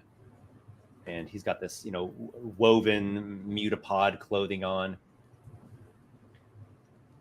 I see one who approaches with the weight of grief. Well, and you see two of us. I trust by now you, of all people, know the fate of D'Amico. Latlanyat has spoke to me in a dream, and she has called her son home. Well, I'm here to, I suppose it is called paying my respects, given that I am bearing clink, clink, clink gifts. I am taken aback by this generosity. You mean to bequeath this treasure upon us? The Miko always told me how much struggle your people had getting into the city proper, and well, this should help a ways with the tolls. I am indebted to you then. I am not so good with money, but I will entrust this to fellows here that have a mind for these ways. He comes to you and he kind of like gently clutches you and gives you a kiss on your forehead, which is a tremendous sign of honor and respect among these people. Well, that's only the second time I felt that. He says sort of under his breath to himself. You honor me very much, Candela. May you and your tribe be well. And should I return here, hopefully everything is well with you, with your kind, with the Grove Sheen, and with all of your folk. You have my many thanks. Another Fearbog is there, a woman, and she is better able to handle the heavy sack. Candela's hands aren't quite so good in his old age. I will do what I can to make sure that this is distributed to the benefit of all who hear. It will be shared as you have willed it to be. We have wept for the Miko, and we have added our tears to the great ocean. If there is anything that you ever need, do not hesitate to come. You are welcome here always. Well, good. I suppose at this time I should mention then that I do have an ulterior motive today. You see, my friend here, I am afraid that he might be a bit less than well, and well, it is mostly my fault. So, well, he can explain better than I can, but if you could help him in any way. Sure. I Yeah, would she be looks in at your him, debt. and Candela looks at him, and the old wise men of the Furbo community. You've gone green. I don't know if you might not speak Sylvan, so he could try his best at Elvish for you. No, Okay. Vapor does not speak Sylvan. You are with green. Yes, and he's going to point to Igor. This one decided it would be a smart idea to put untested potions in me.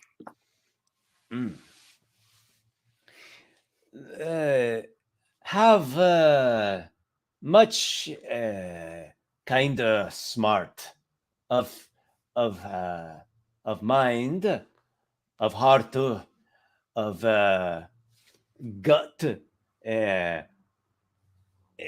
is possible. Cat mind smart too much try very hard think and make more problem is better in the body smart. Okay, I think I understand what he was saying. The woman Fearbog, she says, maybe you're having trouble. You are finding into trouble because he too curious. He too much think, too much want to understand. No, it was more that he was not thinking, and I am grateful he saved my life, but he should not have tested those potions on me. We do not know the effects, and I am quite sure there is something in them that will cause problems for me down the line.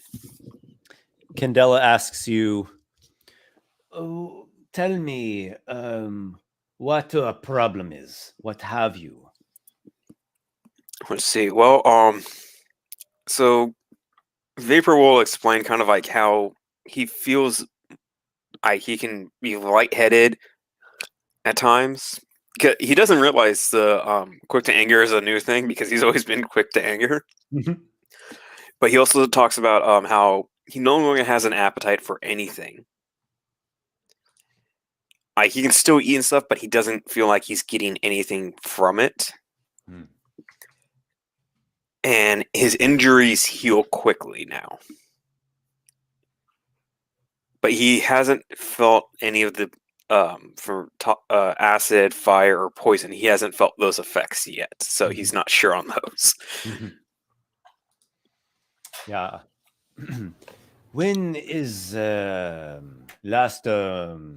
last eat? It had been probably before they went into the cave system. All day. One all day. 2 days. 2 all day. And they kind of, check some things with each other. And Sylvan, he is saying that he has not eaten at all for 2 whole days, and he feels no hunger. That is unusual, to be sure. And they ask Aygir some questions as well, to try to get a little bit better of understanding. And he asks as well, you are, to Aygir here, you are the one who produced this potion. No, I am the one that found this potion. It was made long, long ago by giants, I think. So you see my concern.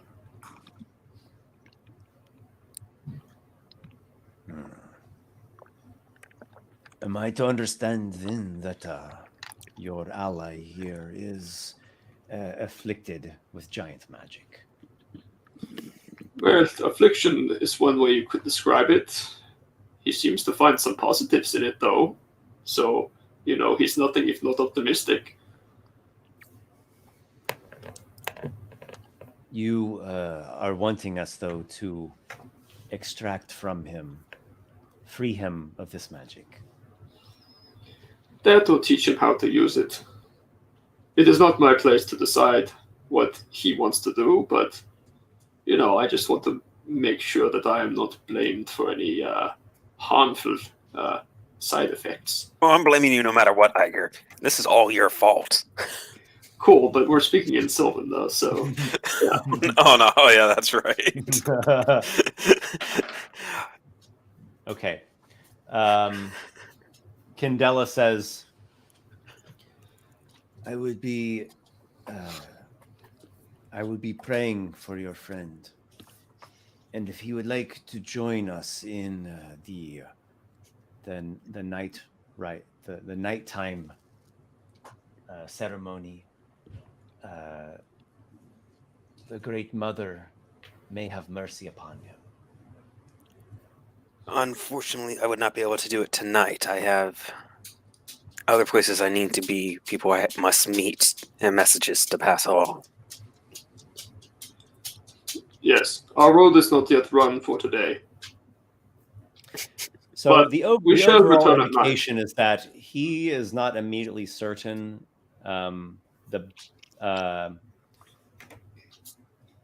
He doesn't have a quick, snappy answer for you. He would have a sort of long-term care and religious guidance.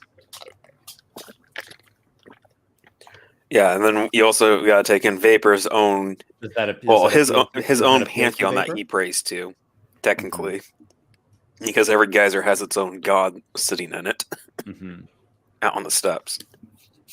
Well, go jump in the geyser then. He might actually do that if we ever go back there and he still has it.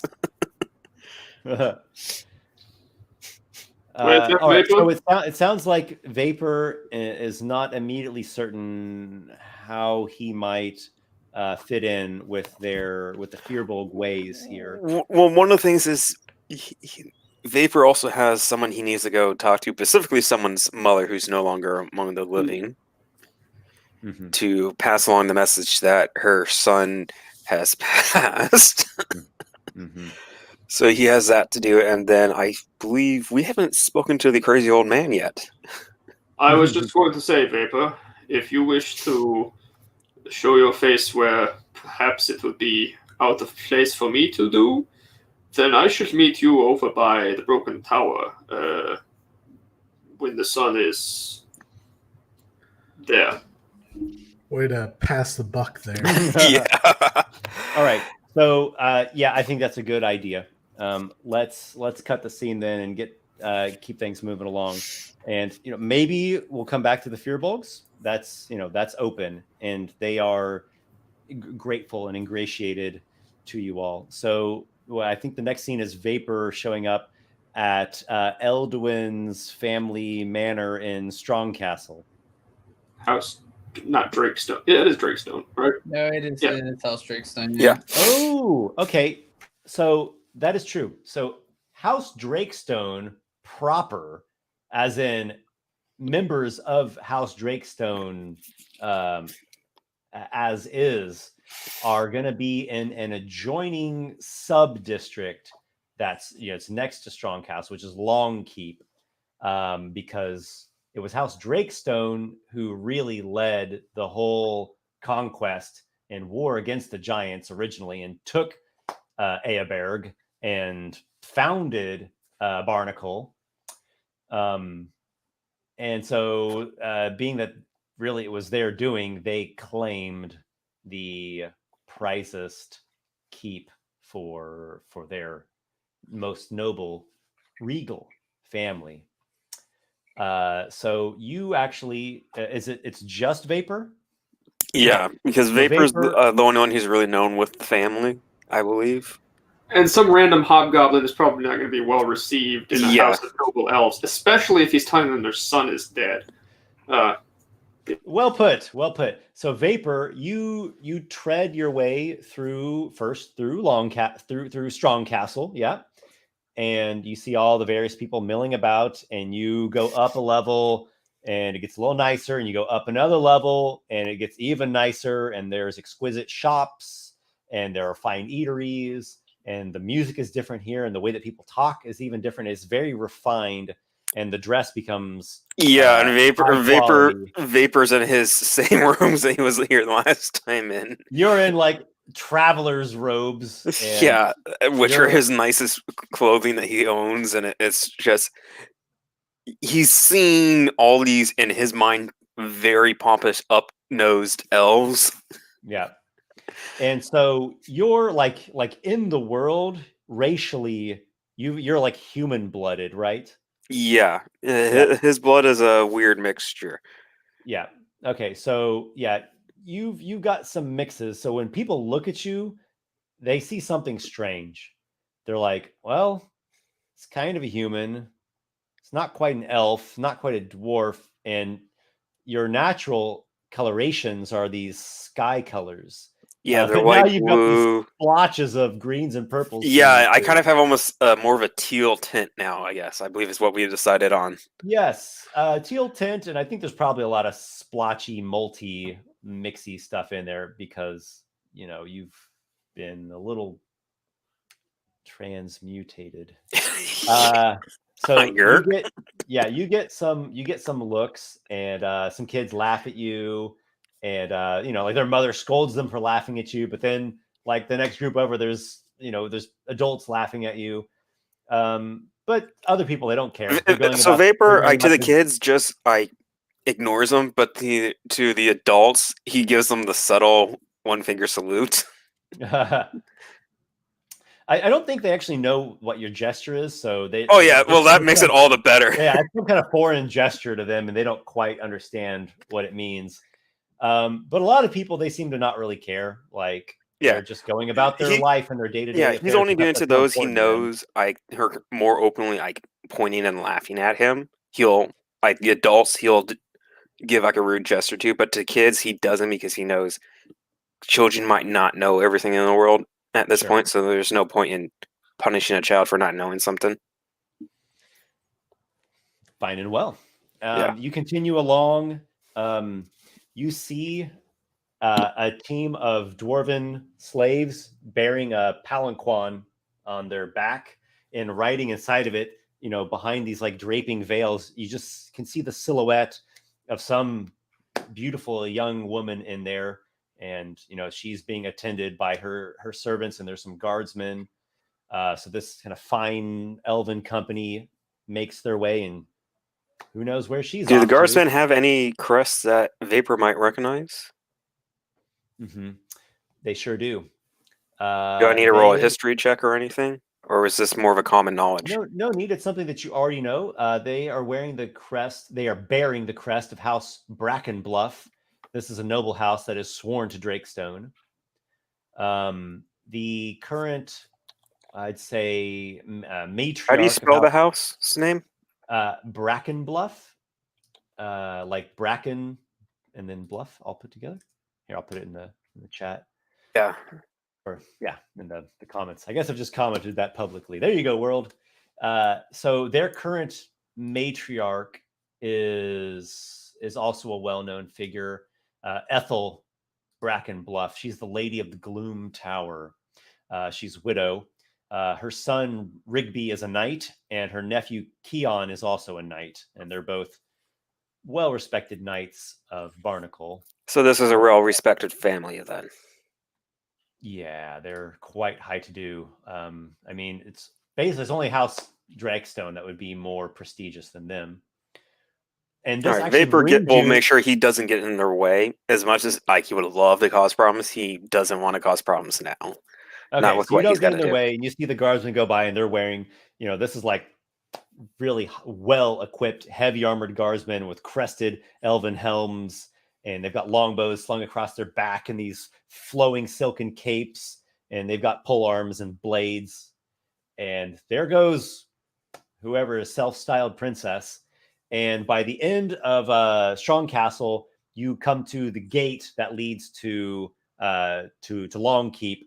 So you're still in an interior area, and it's this big archway, and then it leads to an exterior bridge with like a long drop on both sides, and then there's the gate going into Longkeep. So this would be like back in the giant days, like the innermost keep where invaders had to like fight their way past all the defenses and get to that last defense point. So Vapor needs to go for another portcullis to get to this bridge, it sounds like. So there is a big gate. I mean, big, like giants built this. So it's 30 feet tall and like doubly wide, huge gate. The gate is currently open, though it is flanked by 2 elite guardsmen that are mounted on drakes. As you get, and there are these steps leading up to this archway that goes to the bridge. And you can even see in this, through the archway, because it's so big, there's this massive bridge that's going to this, final big keep that's like flying the banner of House Drakestone. And there's a footman, right? Not one of the like royal high guards, but like a footman guy who's down at the base of the steps. All right, hold it there. What's your business? Okay, I'm going to have to apologize real quickly, out of character. I do not remember all the names. But I'm going. Demelza Drakestone was Elwyn's mother. Yeah. Okay. So Vapor's going to come up and go. I'm here to speak to Dorelza Drakestone. Do you mean Demelza Drakestone? Demelda. Yes. Where are you from? You've got an odd way of speaking. I am from the steppes. Oh, a steppe dweller. You are far from home. Well. Yes. Welcome to possibly the finest location in all of Barnacle, which is why I'm here to speak with you. Do you have an appointment with her? Was she expecting you? No. If you can run a message to her, if I'm not able to go and directly meet her, tell her it's about her son. Her son? You're speaking of young Elwyn. I am. You know Elwyn? I do. Oh, well, how are you acquainted with him, if I may ask? I am friends of his.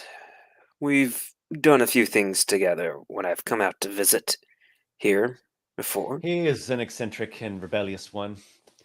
One moment. If you would, just stay where you are. Don't move. And he goes up the steps and like there's this nice carpeted middle part of the steps. He takes the side just up the bare stone, and he goes up to one of the Drake riders and kind of speaks to him at close quarters. And they have a little exchange. You can't hear it from the distance you're at, and the Drake guy does this, kind of shakes his head for a moment. And then the one who was speaking to you, he returns. And if you imagine this guy, he's basically a soldier in like fine medium armor, and he's got some nice clothing under it, and a helmet that like has these Drake flare wing things that guard the elven ears. So I'm going to send a courier to Lady Melza and let her know that you haven't given me your name. Our Vapor is here. Vapor. Vapor of Steps, friends of Elwyn, is to see her about her son. Apparently, she has been in a state of worry. So it might be that she will want to speak with you. Can I get you anything while you're waiting? No, unless you have a seat I can go sit at. Oh, yes, of course. There's a bench right over there. He points to a polished, cushioned bench to the side. Vapor will walk over and take a seat on the bench while he waits. He has no need for drink or food, so it's like he'll just sit and wait. Okay, so you wait for a time, and there's just like the general hum of people going about their business of the district, and eventually the courier returns, and Lady Demelza wants to see you at once. If you would, please follow me. Lead on. Okay, so he leads you, and you go across this long bridge, and there's like a good 100-foot drop off to either side. A wide, very sturdy bridge. Giants walked this, and you're making your way, and you come upon Long Keep, and you catch a glimpse of another Drake rider who's in the sky, and he's doing aerialist type maneuvers.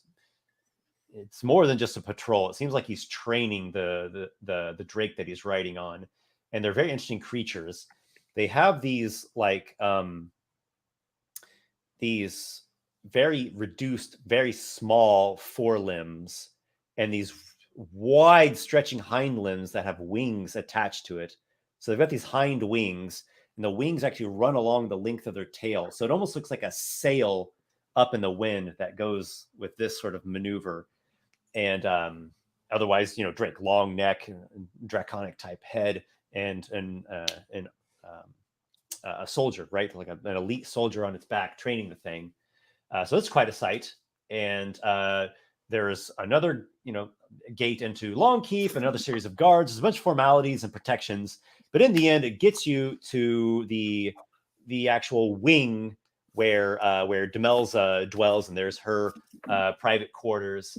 And she greets you at the door. You see a couple of dwarven servants. You see some other elves that live there. Also, waiting in the wings is Marwyn, who is the human bastard son, half brother of the late Elwyn.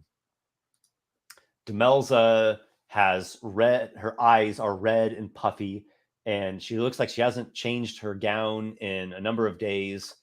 She looks a little bit pale, a little faint, and just like on the verge of tears at any moment. You're friends with Elwyn. Tell me of him. Is he well? He is not well. I do not bring good news. She clutches herself. Vapor does not go over to do anything. Like he's giving her distance, keeping his distance, trying to be respectful. He gave his life for us to escape a very dangerous situation that we found ourselves in. She faints. She collapses to the ground. One of the dwarven attendants barely catches her. She doesn't smack her head on the polished marble floor, and she's just there, pale as a ghost, passed out on the floor. The dwarf looks up at you. Oh no, we had feared the worst, that young Master Elwyn would not return, but We clung to hope. Oh, Elowen. Oh, he was a good lad despite all his flaws. I had quite an affinity for him myself. Oh, I need a drink. We all need a drink, please. And some people start breaking down and bawling and having going into nervous wrecks. You see another dwarf all in a flutter, busying himself, getting out like decanters of dwarven spirits for the dwarves to all knock themselves into dulled emotional states. And Marwyn approaches you, and first he checks on Demelza, his mother. Mother, say something. What have I done? I am a terrible mother. I have failed all the people that I have loved the most in my life. And she's just completely having an existential break.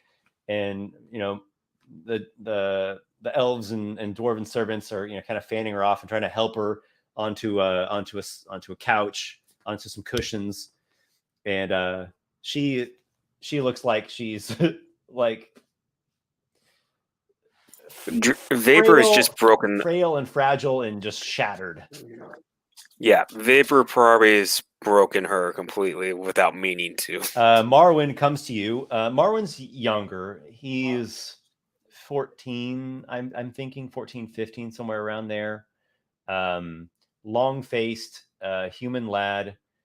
For all intents and purposes, he's a healthy and perceptive young guy, but has a tricky lot in life, a complicated station that he was born into, being a illegitimate son of a noble woman who had divorced with her noble husband. It's very complicated and kind of a sweep it under the rug, and let's let House Drakeson move along with our pretty face.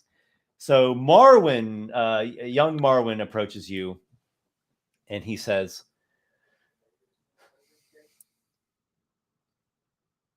I don't think that anybody could have kept him from going. He was so dead set on it. He wasn't going to be a squire for Drakestone. He wasn't going to be a squire for anyone. He was going to go. He was going to go off and do what he always did, and find trouble and find adventure. And it got him in the end. Oh, damn. It wasn't the adventure that got him. It was the danger that we were all in. We jumped in to something that I do not believe any of us were ready for. I've done other adventures and journeys with him before, and we've never had something like this happen. I thought you would like to know that even though he was not a knight in this city's eyes, he did what every true knight should have done, given his life for those he was protecting.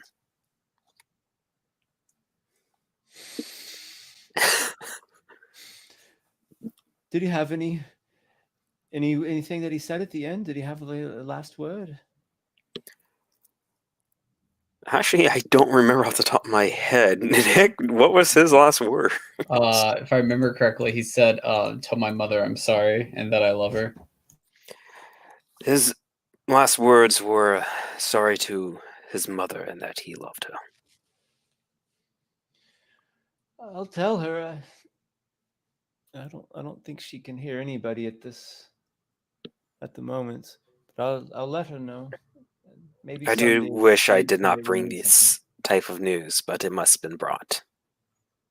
Otherwise, I believe you would all be in more worry and wart waiting for him. She hasn't slept this whole time. She hasn't eaten. She's been just sick with nerves. Do you have anything of his? We were unable to retrieve his body, but I believe at a later time, at least I will attempt to recover something. How did it happen? You can tell me. I want to know. We were fighting a creature that was in these ruins for a long time, perhaps since when the elves took this castle. What kind of creature? I'm not sure exactly if it was giant bread or elven bread, but whatever it was, they are fast and they are dangerous.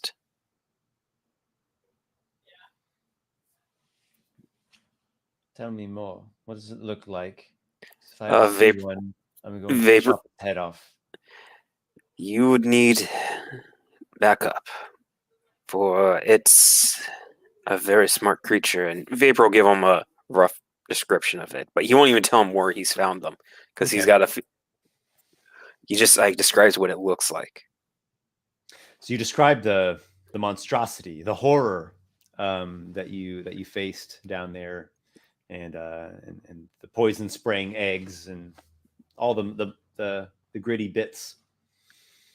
But he doesn't like Um, all he does is describing the creatures and the eggs. He's Okay. not describing the rooms they were in or anything like that. He doesn't want to give them any ideas of where they're at. He doesn't Yeah. want. You don't want to give him any leads to follow. Yeah. I'll never be a knight. But like you said, Elwyn wasn't either. But he had it within him. Well, I'm of the same blood. Maybe my day will come. I just need to be more careful. I'll take a different path than what he took. Caution is good, but do not let fear rule your life. You do need to take chances. I've lost both my brothers within a span of 1 week. I don't know what the future holds or what's going to happen, but, well, thank you for coming and giving us the news. Your family deserved to know what had happened.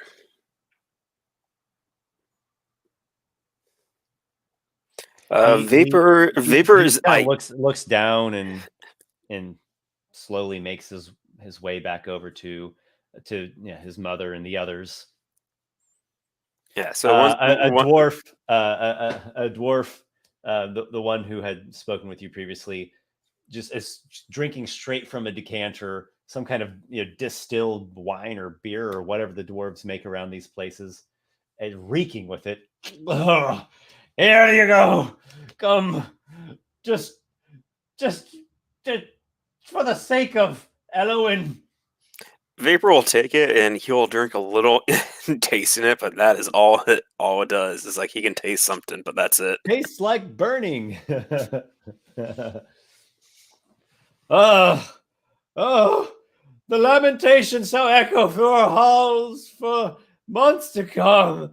This is a cursed season. Oh, the hell be cast, hell be upon the Night Stalker and whatever foul slayer took the life of Elwyn. Ah! And the moaning and the wailing and the lamentations fill the halls. And Vapor's going to leave at that point. He can't put up with any more of this. The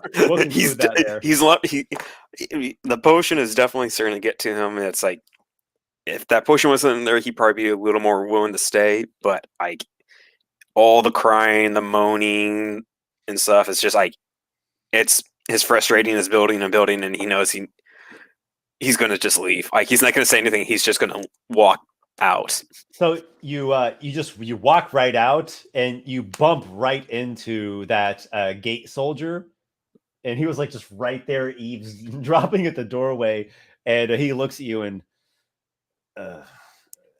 perhaps you'd better leave. I'll escort you out of here. Vapor's like one eye is like looking at him and is giving this sharp glare. It's like, yeah, move. Well, he, along the way, he gives you a little talk. That is the thing with duty. It is sometimes ugly and unpleasant, and it's you hurt people when you do your duty at certain moments. But it must be done. If we didn't do it, then our entire lives would be built upon cobwebs and sinking sand. It is Drake stone, and we build ourselves upon a strong foundation. And the foundation relies upon all of those in our family doing what is necessary and what must be done, even if it is painful. I will tell you, do not forget this moment. And do not forget to uphold your duty when the time comes. It takes discipline. The pain of discipline weighs but pounds. The pain of regret weighs tons. That's why I told the young one that I plan on retrieving whatever I can at a later time, once I'm strong enough to return there. Let us know if and when you do. I wish you the best in that endeavor. He gives you, it's kind of like pat, hearty to the back thing, and sees you back out to the gate. Before Vapor leaves, he does look to the guard. Keep an eye on the young one. I fear that he might rush off to hunt these monsters. You're speaking of whom? It's Marwyn. Marwyn. Oh, him. I'll see what can be done. With that, Vapor is going to head off and go to the Broken Tower to meet up with Aygir. Okay.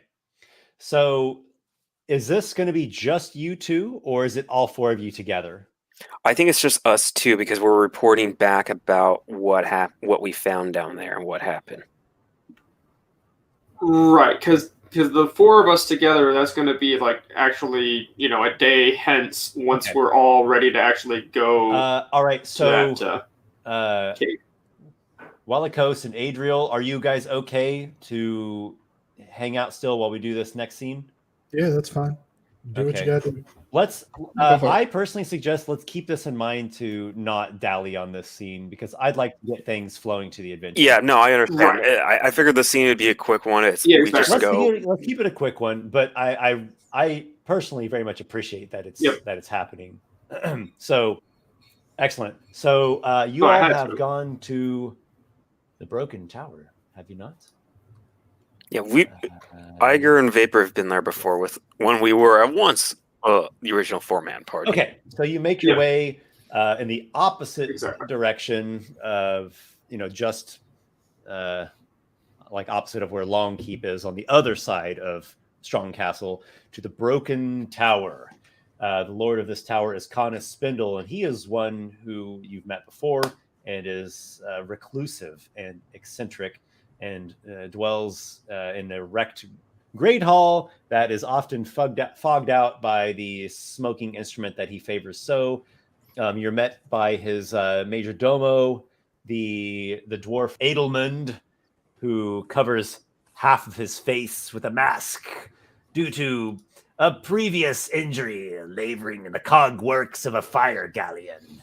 And he escorts you up the great stair and up the little winch lift into the topmost great hall where Canis Spindle is there. And you hear his taps of his fingers atop his great chair echo across the giant great hall.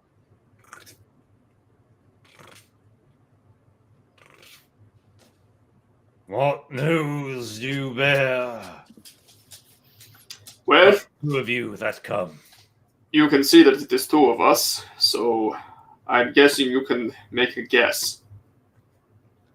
The tall and gaunt elf cranes down from his chair and steps, his long, lanky steps with the brace devices that are upon his legs, and the whole place smells of the Grove Sheen that he's been enjoying quite a bit since D'Amico procured it.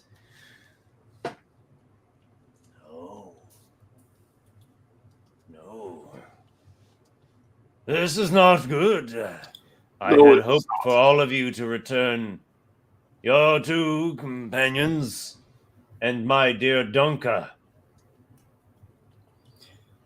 Dunka I do not know about, but the other two, they did meet a sad fate, yes. The Night Stalker.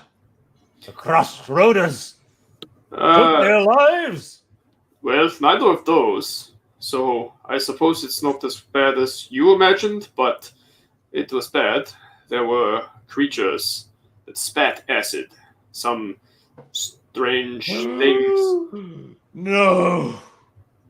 Oh? They were all supposed to be gone. Well, They those were supposed to be dead, the lot of them. You know what they were? Yes. The Balai. Is that the name I am supposed to know? Because if not, then I dare say it is story time.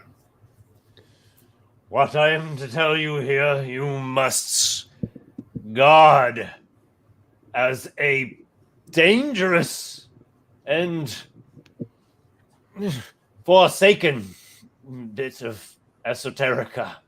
You have my honor as a stepbrother. And yours as well, Vapor. Who would I tell that would believe me? What I say should not leave this hall, save for that it would be the good of protecting all. And it might come to that now. Oh, it was very difficult to fell the giants in the siege of Eyaberg. We deployed every tactic we could, including some that would be considered immoral. We placed the eggs in the bowels of Castle Eyaberg, things that had been procured on a far-reaching expedition to a misbegotten isle. A fallen civilization was there, and creatures that I dare say might have once been men, but had long since transmogrified into bestial horrors. Things of slime and pale hide. Things eyeless, yet seeing beyond sight. Their eggs were taken and sealed. And then, when we felt that we did not have hope of victory, delivered secretly into the bowels of Castle Eyaberg, where they hatched and grew and brooded, and chewed away at the giants from below, whilst we sieged them from all sides. By blade, by magic, by drake, we swooped, and we struck, until they had been felled and devoured from within. But the things, no. The things, they were still about. We couldn't have them lurking on the island that we intended to settle. And so, I was tasked with the creation of the machine. The thing that I have come to loathe and hate. The thing which lays in ruin. And he casts down a great cloth, a tarp, and there's a broken and smashed old rusted machine with different pipes and gears and canisters and segments. A thing that it looks like he has, on more than one occasion taken a maul to it. I fogged out, I fumed the whole of Barnacle. I thought it killed all the damn things, but there must have been a pocket of them still lurking down there. They didn't get loose, did they?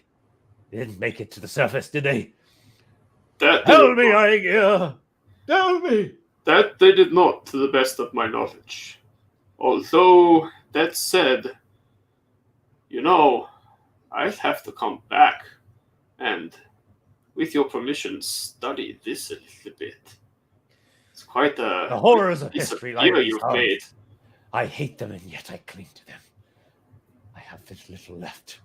And Dunka is gone now. Yes, Dunka would have been back by now. No. Oh, Dunka. I am sorry for what happened to you. Oh, my dear companion.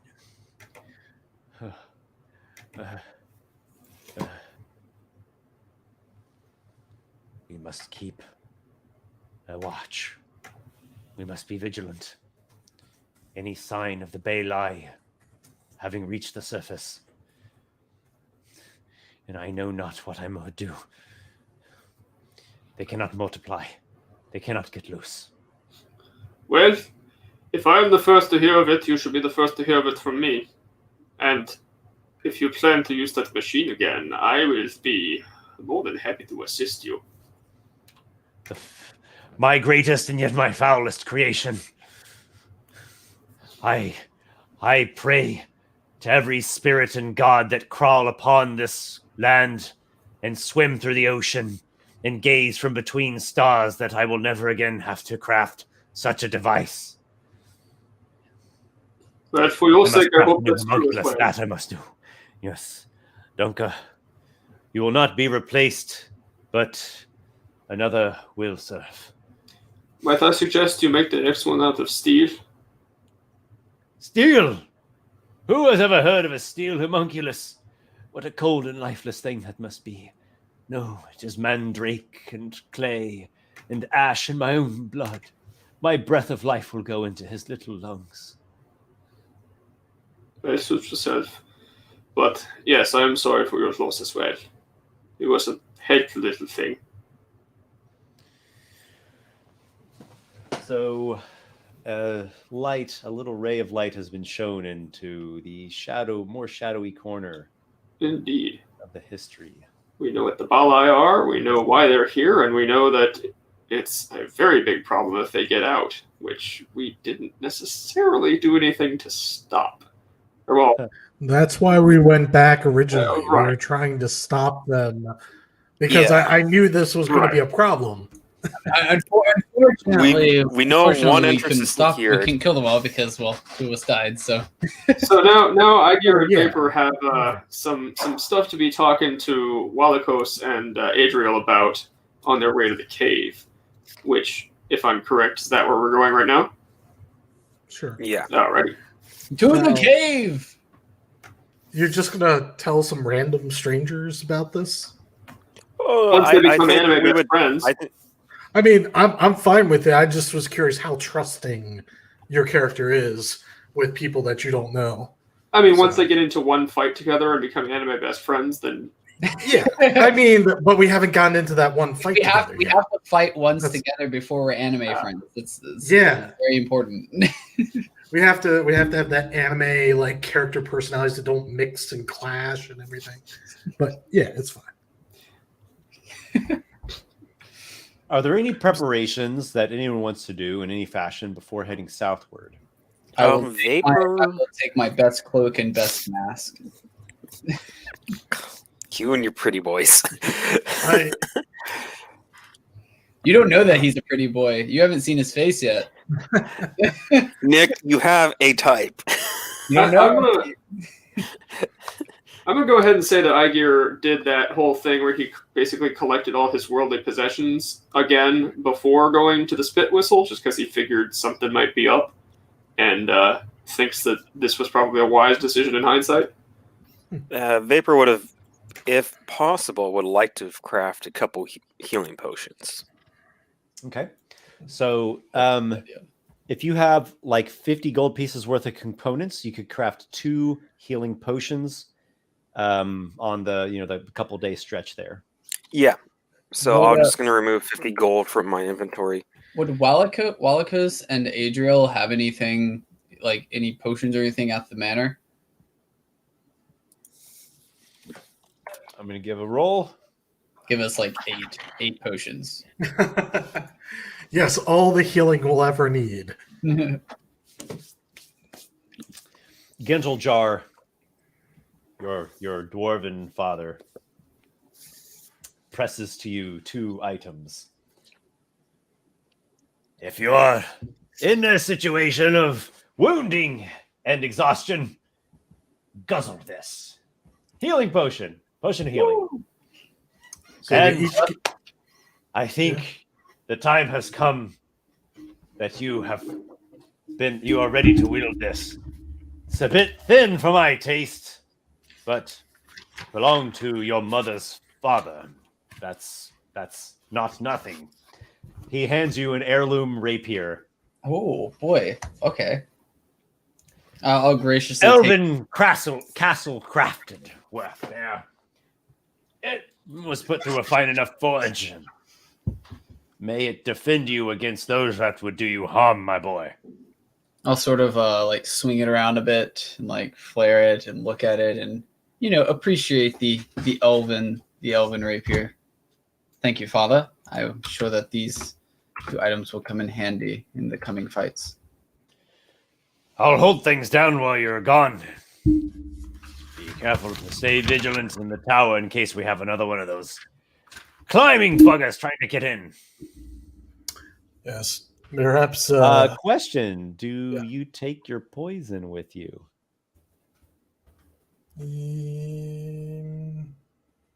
Have we decided what sort of poison it is? I would say that you have 2 doses of just the basic poison from the Player's Handbook. Yeah. And then you have 1 dose of a better one. What about... I'll give you a choice. You could have Assassin's Blood. That's one that someone drinks. I see that. Or you could have Drow Poison. That's an injury one. Yeah. I think the Drow Poison would be nice, and it makes more sense for elves and all that. By the way, just making sure this is just a basic healing potion, 2d4 plus 2? Yep. Okay. Yeah. Was the rapier... You gather up your poisons, your potion, your elven rapier, and Aygir and Vapor, they gather up their stuff from their home in Klingstead, and you begin heading southwards. You leave the southern gate of Barnacle, and unless you have some other approach that you want to take, you're following the coastline south. I think we'll just go with what... As they're going, Vapor's going to hand Aygir one of the 2 healing potions that he made. Next time you need to stuff a potion, stuff this into my mouth. You're the boss, he says somewhat sarcastically. God. And I'll stuff this one into yours, waving the other healing potion of healing he's got. Sounds like a deal to me. Very well. So you all are traveling southbound along the coastline, near to the coast. And it's a rocky coast, but every once in a while you'll come upon a beach with some scattered rocks, and there are large rock formations that will jut up here and there from time to time. There's also ridges to the one side, the inland side from time to time, vegetation. The weather is mild. The water's probably pretty cold, but in the night times get it kind of chilly. But for the most part, the whole Haven Isle area receives some heating from the outer, the air currents that flow in warmed by the sea of lava. You have been traveling for some time along the coast. Giant crabs. When giant crabs appear, but it's not just giant crabs. You see riding atop 2 of the giant crabs, blue-skinned goblins. They're out a ways, though. They're not close to you. You see them out in the water, and they look like they're spear fishing out there. Oh, wait, we actually see giant crabs? Yeah, oh boy. They're like medium-sized crabs, and there are these blue-skinned goblins spear fishing while riding atop their giant crabs, just there in the shallows. They're a little ways away. Though everyone make a perception check because there's something else. I'm so happy that we actually... So if Vapor sees these goblins, he's going to turn to Aygir. Cousins of yours? I got a 12. I got a unnatural 20. Okay. What is it? Perception, you said? Perception. 17. Offline, no. More like cousins of cousins. Aygir has a 19, by the way. I'm glad that I have expertise in perception because my wisdom is actually -9 or -1. You never have the wisest characters, I've noticed. That's true. I don't think I've had a single character that has good wisdom. Sounds like we need to play a dwarven cleric who's more beard than man next time. We all have our flaws, Vapor. Okay. I'm sure you have some as well. you all notice not too far away, but 100 feet away or something like that. These goblins out there in the in the shallows. And that's interesting. And then whoever got the 20 and the 19, you notice, wait, there's a goblin right up there on this rock formation, and he's got an arrow pointed right at us. And the one that you didn't notice shoots from his hiding spot. I guess I should have already asked, what kind of order do you all travel in? Oh, that's a good question. What kind of formation are you marching, we'll say? I don't even know where Adriel would be. Like, if it was in a dungeon, he'd probably be front, since he'd be stealthing forward. But like in the open, I'll share a map, and maybe that will help everybody make their decisions. Okay. I think Adriel. I I just put think that on Adriel's in there. a good spot, actually. About there, You don't yeah. have to be in a line. You could be like side to I'd side. probably You can be spread apart. I'd probably be next to Walykos. Right. I'd probably be next to Vapor, although Aygir might actually be kind of near the front for this. 2 by 2. We're in a square. Makes Yeah. sense. Yeah, that works. All right. Okay, so we have Vapor, Aygir, Walykos, and Adriel. Mhm. And the shot.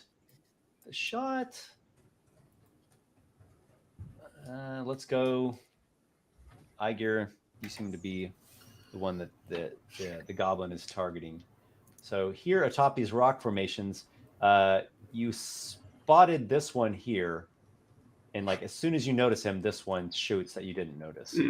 This is a short bow attack. 13 to hit Aygir. That does not do it. All right, a little arrow flies down. It doesn't hit you, and the goblin says, Warning shot! Warning shot! Drop money! Drop stuff! the other Aygir, one laughs. this is not an initiative situation, though, right? It can be. You want to? Aygir calls back to maybe avoid that. You will try to rob us. You will try to steal from, however distant, your own kin. Kin! You no kin me! This bluegill land, you pay bluegill tax. You no pay? And what gives you right to levy tax? You talk too much! They're gonna shoot. All right. Roll I would be already like getting my crossbow pulled up. Yeah, I'd be getting my short bow. I mean, Yeah. Yeah. So, yeah. As Aygir was talking, he would. Yeah, as definitely- Aygir is talking, I could see Vapor just as this is going, it's just Right. preparing his magic. This was to stall time to pull out a tin punch through which to channel a storm bolt. So we're on. Oh boy, that's a 23. Oh wow. Yeah, I rolled a natural 19. So Did not do quite that well. I got a 17. unfortunately, these guys are at range, so I don't get my sneak attack. I'm sad. Esper, 19. Esper, I just want to make a note of something that in your class starting equipment, you don't actually give them a ranged weapon option. Even though you can technically choose a ranged weapon, normally it says with 20 bolts or something like that. You know what I mean? Okay. Good Might call. wanna- Make a note about that. Just make a note of that Oh. because that's helpful for if they're just grabbing a Are you starting- playing his homebrew class? Mm-hmm. Maybe. Awesome. Warsor You're welcome for all the field testing me Warsor and Adam is have been playing doing. a Paragon. So yes, My for all own the design class that has been under much development across a couple of years and will be featured in my upcoming book, Esper's Emporium of Esoterica. Now, back to the action. Who's got the highest on initiative? I got a 23. All right, 23 for Adriel. I got to get used to the new names here. All right, after that, I think it's Vapor with a Vapor with a 19. 19. Yep. Then Aygir with a 17. And then Walykos with a 13. Ouch. good rolls, everyone. All right, I was about to say, Adriel, 13 you is act not that first. bad. Go for it. Well, yeah, well, when you look at everything else we've rolled, How far away is that goblin from me? Okay, The one on the right. here's the whole area, and as always, you can go off the seen on the map. Don't worry about that. Mhm. The artist who did this wonderful map, unfortunately, didn't quite do the altitude markings right. You're supposed to put the altitude, the elevation. Instead, he put like how much going up each step would be. But whatever, we can figure it out. What was your question? Just how far away he is. Oh, I guess he shot me with a short bow, so my short bow should reach. I would assume. I'm just wondering if He's I'm just- 40 feet up and he's 60 feet away. Okay, so I can get to him He's running. 60 I'll away, just he has, this guy has like 3/4 cover, and this guy has half cover. okay. I'll just shoot the one with. Oh, I see. Okay, I'll shoot the one with half cover. He'll have 3/4. Because the half cover is easier to hit. So what is that? Just like -2 to my hit or something? Or Just roll your attack, and then I give him +2 on his AC. Oh, gotcha. So this is my short bow, which is pretty good actually. That is a 21 to hit. Yep, you hit. The goblins are wearing leather armor and are nimble. Okay, so that's just a D6. Oh, here's the goblin art that I've chosen for them. Nice. All right, I got 6 damage. All right, that wounds him quite a bit. Ah! He shot me! He shot me! I'm bleeding! They talk much, but do little. Here are the crab riders, which these actually, that's more like what these goblins look like. They have little like coastal creature bits in their armor and skull helmets, like skull helmets, and big mouths, upturned big nostriled noses. Also, before the end of my turn, they call themselves what do you call themselves? The Killgill. Before the end of my turn, It's not supposed to be Bluegill. It's supposed to be Killgill. I like bluegill better. That was the original name for them, but then later on my walk, it's like, oh, they should be called Killgill. I mean, we're about to kill them all anyway, so they'll soon be let's go to the next person. Vapor. But wait, before the end of my turn, I was curious. Is there like are those rocks big enough to like get behind to get cover? Yep. Yeah, You want to go right here? they're huge. Yeah, wrong person. I'll get some cover. Okay. You just moved me by That's the mistake. wrong person though. Yeah. Sorry about that. Yeah, I just want to get into some cover because Okay. I mean, why not? That's cover. If you hit this line and beyond, it's going to be difficult terrain because it's like, sand on the beach that's like wet and thick, and then they get into like the low, shallow water and stuff. But, Yep. All right. Vapor. Okay. Can you zoom out or at least go up a little bit? Because I'm trying to, just so I have an idea of what I'm seeing. Vapor would you see? Okay. So I'm thinking Vapor is going to run up to the rock that's up there. So it would go northwards on the map. Oh, so he's going that way. Oh, you're getting the high ground, I guess. Yeah. No, not that rock. The first rock, because that would require a dash to get there. As I said, that's 50 feet of movement. Yeah. Yeah, right there. It's perfect. So he has some cover, and this should give him a better angle on these goblins, which should remove their cover advantage, I believe. I'll give him no cover and I'll give him half cover. Okay, so the one with no cover, he's going to shoot a storm bolt at. Fire away. And that's the one that I also attacked, I believe. So Okay, yeah, sure I is. believe it is. So that would be a 21 to hit. You definitely hit. He's already like holding his arm where he got shot, and then the stormbolt hits him, and he just like falls off of the rock and slumps onto the ground dead. Ah, shit! Boys! They're killers! They're this thing of magic thing! Help! So he seems to be shouting to the west at others that are here. You're going to let us pass, Aygir. otherwise I'm going to keep shooting them. Aygir.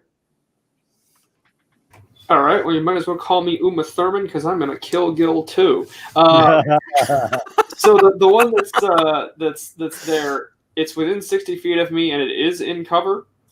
He has 3/4 cover. Okay, is there a place I can get to within one movement where he would no longer have that cover? Probably. There you go. You dart out that away across the sand, and now he just has half cover. All right, and Okay. Yeah. So he will, as he's doing that, say, "And that goes double for me. I'll start shooting too, and you don't like it when I start shooting." And so they're entirely armored in organic material armor. It's not metal. Okay, for the purpose of your storm, he's got a metal helmet on. Okay, so that would qualify for that. Sure. Okay. Oh, so I should have asked that. I did bear not. that in mind as well. You'll Oh, also I hit have anyways. It doesn't matter. You killed him anyways. So. Yeah, I'm not gonna worry about it. But yes, this grants advantage on attacks if it has metal armor. It's essentially a ranged version of Shocking Grasp. Oh boy, Dogi. It's a 19 and a 16 on the die, so that is some number over 20 to hit. That's a 24 to hit. It is a goblin. Yeah. It is not the goblin assassin lord master of the world. That's going to be 5 damage. 5. Oh! It hurts. It hurts. His hair like stands out of the sockets on his helmet, and he was quite wounded by that. We're now on to a goblin. Okay. They're actually not supposed to be wearing metal armor, but since the token has these metal helmets on, I figured I'll roll with it. It is very The nice. other ones are wearing chitin. Makes sense. Chitin armor. Okay. There is a goblin who's like over here. Is that who I'm on to now? Okay. That's really far away. Yeah, he's pretty far away. And it's actually him as well. So why don't I do the close one first? He is going to respond with a shot from his short bow at you, Aygir. 14 to hit. Not quite. Ah! And then he goes to get full cover. All right. And then this one that's way over here. This looks like difficult vegetation terrain to me. So I'm going to move him. And then there's a cliff. Okay. Yeah, there's like a high cliff there. Well, that's fine. You want to stay up on the cliff, don't you, Goblin? Why would you want to go down there? Can he hit us from there? Oh, I guess he could have some I like. don't know. A short range goes up to like 320 feet. I have it pulled Sure, up long here. range. Yeah, it's 80 to 320. Yeah. Here we go. Aygir, long range shot. Totally missed. It just hits the sand somewhere not so close to you. And Walykos.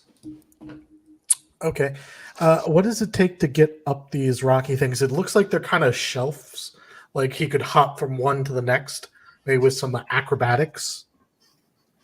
Let's see. Zoom in really close. I want to see like what it looks like because to me it looks like the shortest or the smallest part would be like maybe here because this is 20 feet up here. So yeah, so maybe it's like that. 10 feet, 20 feet, 30 feet. Mm-hmm. Here, up that side. That's not where I'm going. I'm talking about the one where the guy is, the actual goblin. Yeah, Right that here. one. Uh-huh. Yeah. I'm just gonna do a good old improv roll on it. Sure. This face right here is 20 feet up, and then this goes to 30 feet there, 35, 40. Okay, so 20 feet up. That side that's yeah, like around here is shorter, lower. Okay, give me just a second here. What is the DC? Do you know off the top of your head for jumping? So with the jumping, running. with a run, the long jump clears a number of feet equal to your strength score. The high jump is a number of feet off the ground equal to 2 plus your strength modifier. Okay. Whoops. Feet. If you want to get farther than that, I'll call for an Yeah. athletics check and see if you make it, if you come up short, if you fall down the chasm. Well, 20 feet's pretty tall. I get an extra 1d8 added to any high jumps or long jumps in terms of Do feet. you now? Okay, well, you Yeah. might be able to jump up and grab and pull yourself up there. It just depends how high you It roll. makes more sense to just climb it. I honestly don't think jumping 20 feet doesn't seem, even with an 8 feet boost, I think I could get another 3 feet on top of that. It's just too far if it's 20 feet up. Heck, I'm surprised how the goblin even get up there. He must have climbed. Yeah, probably. He had more time to do this. So, all right, I'm just going to go and climb. I've got a 35-foot speed. All right, so you go So there. And just make an athletics check. athletics check to try and climb it. Yeah. That's a 19 on the athletics. Excellent. All right, so we'll say you've climbed up to there. With a 35 feet plus whatever I had left over, I could probably dash, climb, Dash, okay. Well, that's what I'm, yeah. Yep. So let's see, there would count for like 10. I'm fine with that. If you want to dash, you could get to Okay. probably to there. Then in that case, would it be all right to have manipulated a dagger out instead of my crossbow? Okay. Yeah. So, Walykos, I know you've got your mask on, but we're all seeing your true self. Yeah, basically he goes springing like a goat, like up these, he's climbing up the side of this thing. And like you kind of see like he's got these giant brown robes, but he's moving like he's just bounding and leaping. Yeah. I can totally picture it. Yeah. And a double check, the high jump is 3 feet plus strength modifier off the ground. Oh, well, that's a little bit better. I mean. Yeah. So you've gotten up there. You're closing in on the goblin. He's already wounded. He's hiding behind this rock. And does he even know them there? He hasn't looked. Yeah. Okay. This one up here, which is riding atop a crab, is surveying all that is unfolding. It's gonna do some moving. Wait, actually, what do I need to do here? Didn't he already shoot? No, the one, this one here, shot with short bow. Gotcha. Crab. Though I might actually want to do crab first. Yeah. Okay. So crab, then riders. Okay. There. Can the crab just like crawl down face? That is a good question. You would think a crab would have a climbing speed, but the stat block is saying just walk and swim. It doesn't even have athletics proficiency. I mean, who wants? I guess it is a sea creature. It's not a land creature, so that kind of makes sense, I guess. Yeah. I would probably say the crab has some sort of advantageous stuff with climbing, being a crab. Just give it its proficiency on athletics, then make it. Yeah, give it athletic proficiency. Yeah, just make it trained in athletics then.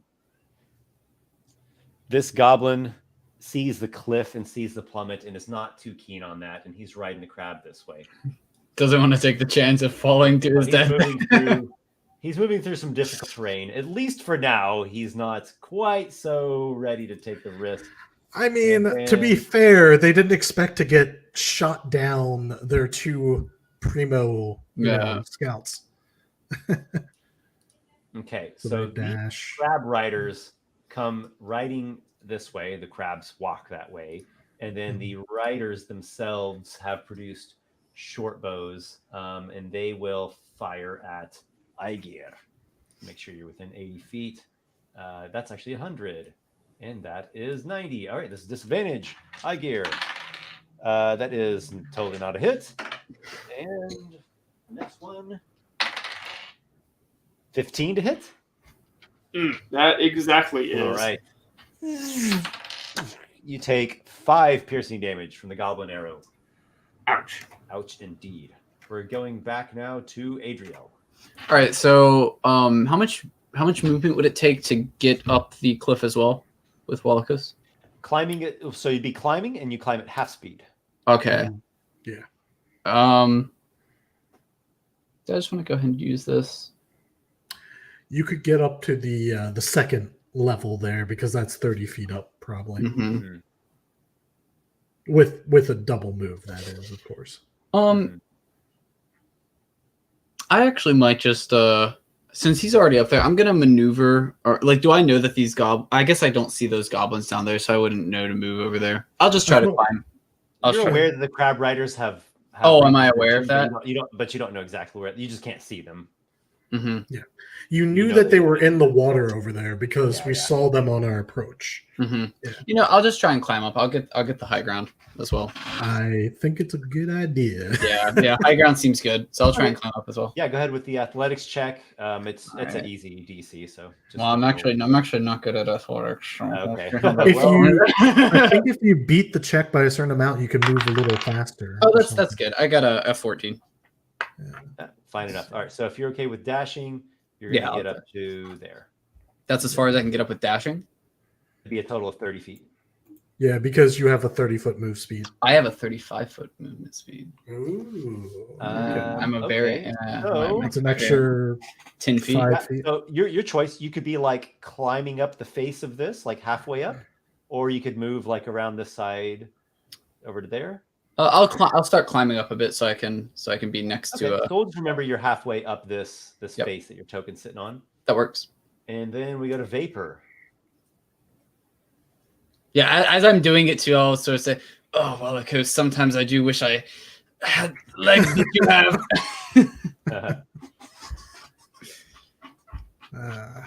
Vapor. Vapor. Sorry, you've come up this ridge here, and you're getting close to some vegetation. Yeah, I'm just trying to figure out what Vapor would do. This guy's in full cover, so I can't take a shot at him, I think. This one right here. But I think he's out of range of my spell. Okay, yeah, he's out of range. You could move and then do it. But do you want to be in the open? I don't think so. No, Vapor doesn't want to be in the open. The last time he was in the open, too many problems hit him. So you could ready an action, or you could take better cover. Yeah, I'm thinking I'm going to move up to the next rock. Mm-hmm. Okay. So and then I'm going to cast Mage Armor. Okay, cool. So Mage go Armor. ahead. You're getting into vegetation. The undergrowth is thick enough that it's difficult terrain, but I mean, you can also hide in it. And this is a bigger rock. You get some better cover, and then you cloak yourself with arcane mage armor. So a defensive turn. And we go to Aygir now. All right. So does it look like a shorter distance to the rock that the other two are on, or to the place where Vapor's hiding? Probably to our rock. Our rock is only. Yeah. So he's going to make a beeline for that and get behind it. Like there or over there. Yeah. How much is that? That's 30 feet. That's 30? Okay. Does he start climbing, or does he use the... Well, he'd be in total solid cover, and they don't have a line of sight there, right? So at the moment, yeah, correct. But they can move, so he will... Do I drink a healing potion? Do I start climbing? He will start climbing. Okay, make an athletics check. All right. I'd try you the rope if I could, but it's not my turn. Right, yeah, exactly. Okay, athletics. He's not very good with strength. He's not bad, but he's not great. Sounds like it's... Well, that's a flat 18, completely unmodified by my 10 strength. All right, very nice. So you started climbing up. You make some progress. Clack, click, clack.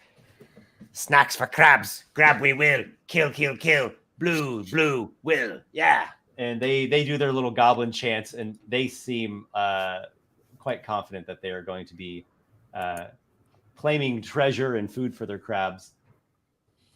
Let's see what's happening. This one. Oh gosh, there's an approaching strange creature with bestial characteristics in a I'm just a hunchback. Mask. No, I'm just a hunchback here. Don't worry about me.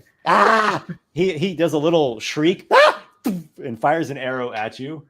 Sure. 12 to hit? No. Probably not. And I just kind of do like the side lean, and it goes flying past. You know. So he is going to scuttle, of course, as any good goblin would. And he scuttles. He goes down this side Okay. So you don't actually see him. This token just represents like the last place that you saw him, but he's gone down this way. He's doing the goblin thing of hiding, I assume. Yes, he is doing that. I know how goblins work. And the other one's dead. The other one is up here. Does his hide beat my passive perception though? Like, I don't know what you rolled for. Okay, so typically what I do is whenever it comes to like you might notice him, I make his stealth against you and you do a perception roll. I figured you could roll it. Like, if you roll a nat 1, it's probably not going to succeed no matter what. Mm-hmm. But it's up to you. We could roll it now if you want. I figured roll it now. Okay. Yeah, go ahead. He's taking the. You could do your passive or you can roll it, whatever you like better. Oh yeah, I'll roll it, of course. Yeah. Okay. I got a 10 total. He has a 21. So you I would not have made it even with my passive. You don't hear, see, smell, or any other sense know where the goblin went exactly, but he must be close by. He couldn't have gotten far. He's down there. I'll get him. Yeah. And then this one here, I think he's gonna try to fire on anyone that he can. That's all blocked. There's a climbing hobgoblin over there. Cool. We're about the hobgoblin just like gets shot, falls to the ground. Aygir's just like, well, Hobgoblin! We, goblin! We, main race! You, derivative! That is totally not a hit. His arrow just goes sailing into the sand somewhere. We go to Walykos.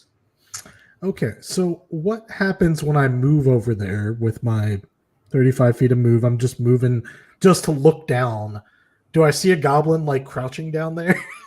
You don't see him. He is effectively hidden. It does take an action to make a perception check to try to notice someone. Okay, well, let me just see here. I'm trying to think how to. may I ask where he's hiding? No, you can't ask. It's a dungeon master's secret. Only I know all the nooks and crannies in this rock formation. So here's my best guess. He's hiding somewhere, probably under a fucking rock. It's all good. In a crevice somewhere. Do I see these goblins, or is there a rock in the way? And I can't point it where I was like pointing where you would see me. The goblins on the crabs. Do I see them? Probably not. Okay, so that means they can't. I'm having to like just kind of turn this into 3D in my head. Hey, I don't think so because they're down here. Then these are like 20 foot high there, and you're. Then I need to make a spot check. Basically, I'm is what you're drawing telling on me. some graph paper. The horizontal view. That's fine. So basically, I need to make an action. I have to use my entire action to find this guy. Yeah, or you could just.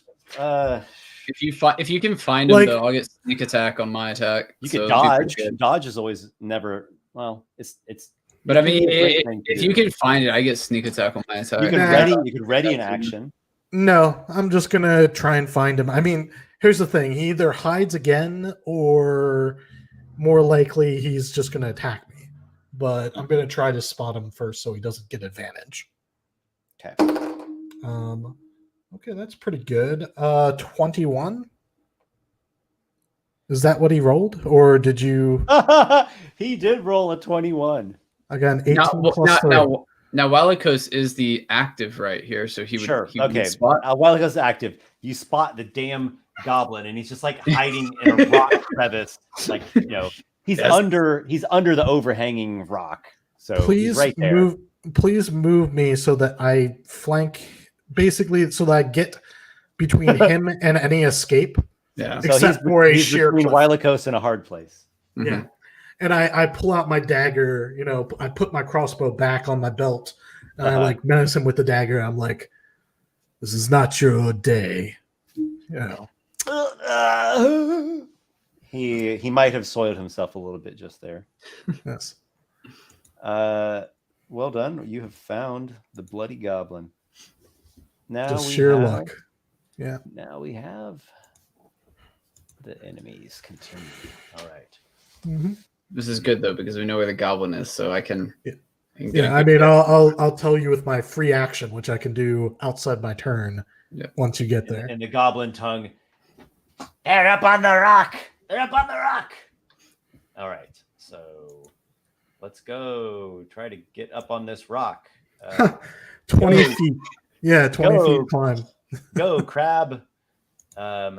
Make your easy athletics check. I'll give the crab proficiency with climbing. Why not? There we Give go. him +2 to it. Yeah. There we go. Put your +2. Yeah. Does he have that? Is that a dash move they just did? Yeah. Because he moved and then climbed. Yep. Okay. So I'm digging this combo. This is fun. I like all the fight stuff. It's I'm great. glad you're enjoying it. That crab is having some difficulty, and he gets up just a little bit and then like sinks back into the water. Remember, this is level 1, so it's only a matter of time until we potentially start all dying. That's true. That's true. Yeah. There is I'm a dash totally up there, expecting this. and the actual goblin himself is. The goblin crab riders are doing things. They knock arrows in their short bows. Adriel, let's go back. Alrighty. Is it assumed? I don't know if it is or not. That when I started climbing, I wouldn't have had my short bow out anymore because I want to have my short sword and my dagger. You get 1 free object manipulation a turn. I assume that you could probably put it away. Well, I put your short bow away or slung it back. Just to slung it over your Yeah. shoulder. So on my last turn, I slung my short bow. And then you finish your climbing, and then you can. And then you can pull something out. I can only pull out one thing though, not 2. 1 object manipulation per round. Okay. All right. Otherwise, it'll take I don't know. That's fine. That's fine. I'll just move up then to that goblin, so where I'm flanking with Walykos. The goblin's down there on the same level as Walykos, and he's like up under overhanging rock. Oh, I guess so. There's no way I can get a but flanking. if you want, you can get in there to melee attack. Yeah, range. I want to get the attack. Yeah, I'm assuming Walykos is within 5 feet, right? Yeah. Yes, Okay, he sure is. All right, and I'll just pull out my short sword. I would use the rapier, but I want to. Okay. Well, I want to use the want short. to dirty it on goblin blood. Yes, but I also want to use the short sword because next turn I can pull out a dagger and do 2 weapon fighting. So, What you can do that with rapier, can't you? No, rapier is not a light weapon. So it's finesse, but it's long enough to where it's not considered light. Yeah, exactly. So if you could do, you can if you take the feat, but I don't have the feat. So, but yeah, I'll attack with my short sword. Oh, on the table. That's not too bad actually. That's 17. You skewer the goblin with your short sword. Oh, and this is sneak attack. Oh, he's super bad. He already took damage. Oh, is he dead? Yeah. I'm gonna still roll my dice. Okay. It was 10 damage. You have ended this miserable goblin's life. Yeah, I just imagine he seemed to be having great fun up until he got stabbed to death. I imagine sort of like stabbing him in his gut, pulling It's my all fun and blade out. games until the rogue sneak attacks you. Exactly. Yeah. All And I'm gonna just look up at Walykos with my bloody short sword and be like, goblins. Walykos just shakes his horned head a little bit, like, what you gonna do? Yep. And I don't think I have anything else to do with my bonus action, so I'm good. All right. And just to inform everybody on my research, I have drawn on graph paper a cutaway version of this, and indeed, you cannot see down here while you're up here. The walls of the stone block it. All good. I'm okay with that. That means they couldn't short bow me. All good. Vapor. Yeah. You are up in some weeds and bushes and behind a big rock. Yeah, Vapor is just going to ready a spell and hold his position. Crackling finger. Yeah, hit the double finger gun. You ready, Stormbolt? Okay. Yeah, he's ready in Stormbolt. The only range attack, and he's just kind of keeping an eye out. Like, I kind of see him like bobbing up and down between the 2 areas of that rock to kind of see where everybody's at. And as soon as someone comes into range in whatever way, I'm just waiting waiting to to move, so you can. Yeah, so Moving as I out said, he's probably and just then spending back his in. turn, moving out. Yeah, I'm just waiting for Vapor to shoot out a Stormbolt, meta magic Fireball, just like on top of Vapor. You turn I haven't. Wait, I forgot. I was supposed to roll for wild magic on that mage armor because that was level 1. We gotta get you that Tasha's item where you can just do your wild surge every time you cast a spell. Okay, that's a 6. I don't think I need to roll on the table. Only on a 1. No. Yeah, Aygir, you are climbing up the rock formation. Do you continue? Yes, you will climb as much as you can get. Okay, you keep climbing. Things don't really get any more difficult or change, so whatever, just keep climbing. And then your speed will get you to, well, there's 20 feet of speed is there. He's up 10 feet. Okay, so he will move all the way behind that rock. Or, I mean, it's the other way around. Oh, I was about to say you want cover from the arrows that are coming at you. right, yeah. And he will, as part of that last movement, he'll pull the healing potion out, and as his action, he's going. As part of the movement, he'll pull the healing potion out. He'll pluck the arrow out of his armor that penetrated part of the way and could have been really bad if it had gone in deeply. And he'll put it in his quiver and mutter to himself, "A reminder to not let that happen again. Build some better armor." And he'll unstopper it with his teeth all quick-like and just chug the healing potion. Very nice. Level 1 characters, man. You get hit once, it's like, all right, healing potion time. That's a D4 plus 2, right? 2d4 plus 2. Oh, 2D4 plus 2. Okay, that's right. Superior is 4D4. Nice. I actually have a con mod with this character, so I might be the strongest in the party in terms of not falling over with. Hey, I have a positive constitution. How many hit points do you have, Walykos? I have 11. Oh, I actually have 11 as well. Well, I guess we're both learned from our death experience. Did both of you put 16 in Constitution? Yeah. I have 16 in con, yeah. Okay. All right. Yeah, my highest score It's is almost like we realized that Constitution saves and also high hit points is very good. Yeah, no, my highest scores are Dex and Con. I debated Charisma, but I was like, you know what? No, I want a high Con. Yeah. Yep. Meanwhile, I've been Intelligence and Constitution this whole time, although my Constitution's not quite as good as yours, so he needs to get better. He'll heal back to full health. All right. Yeah. Keep it going. Okay, this is a very, very impractical and probably not going to hit shot, but he's might as well take the shot.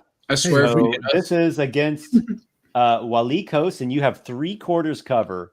Yep. Plus 5 your AC, and he has disadvantage for long range. If you hit, what are the chances he could possibly hit with I have a 22 AC with that. All right, 16. Not a bad shot, but it doesn't hit. It wouldn't have hit my normal AC, but it was a valiant attempt. It was highly valiant. It actually hits the rock. He hits the rock really close, like it buzzes past your ear and clacks on the rock next to you. I'm like, that was an impressive shot. Quite a sharp shooting goblin there. Mm-hmm. Well, if you actually had sharpshooter, and then Walykos, it is your turn. If you actually had sharpshooter, he would hit you. All right, how far is it to that goblin on the crab down there? Oh, not too far. You want to start heading that way?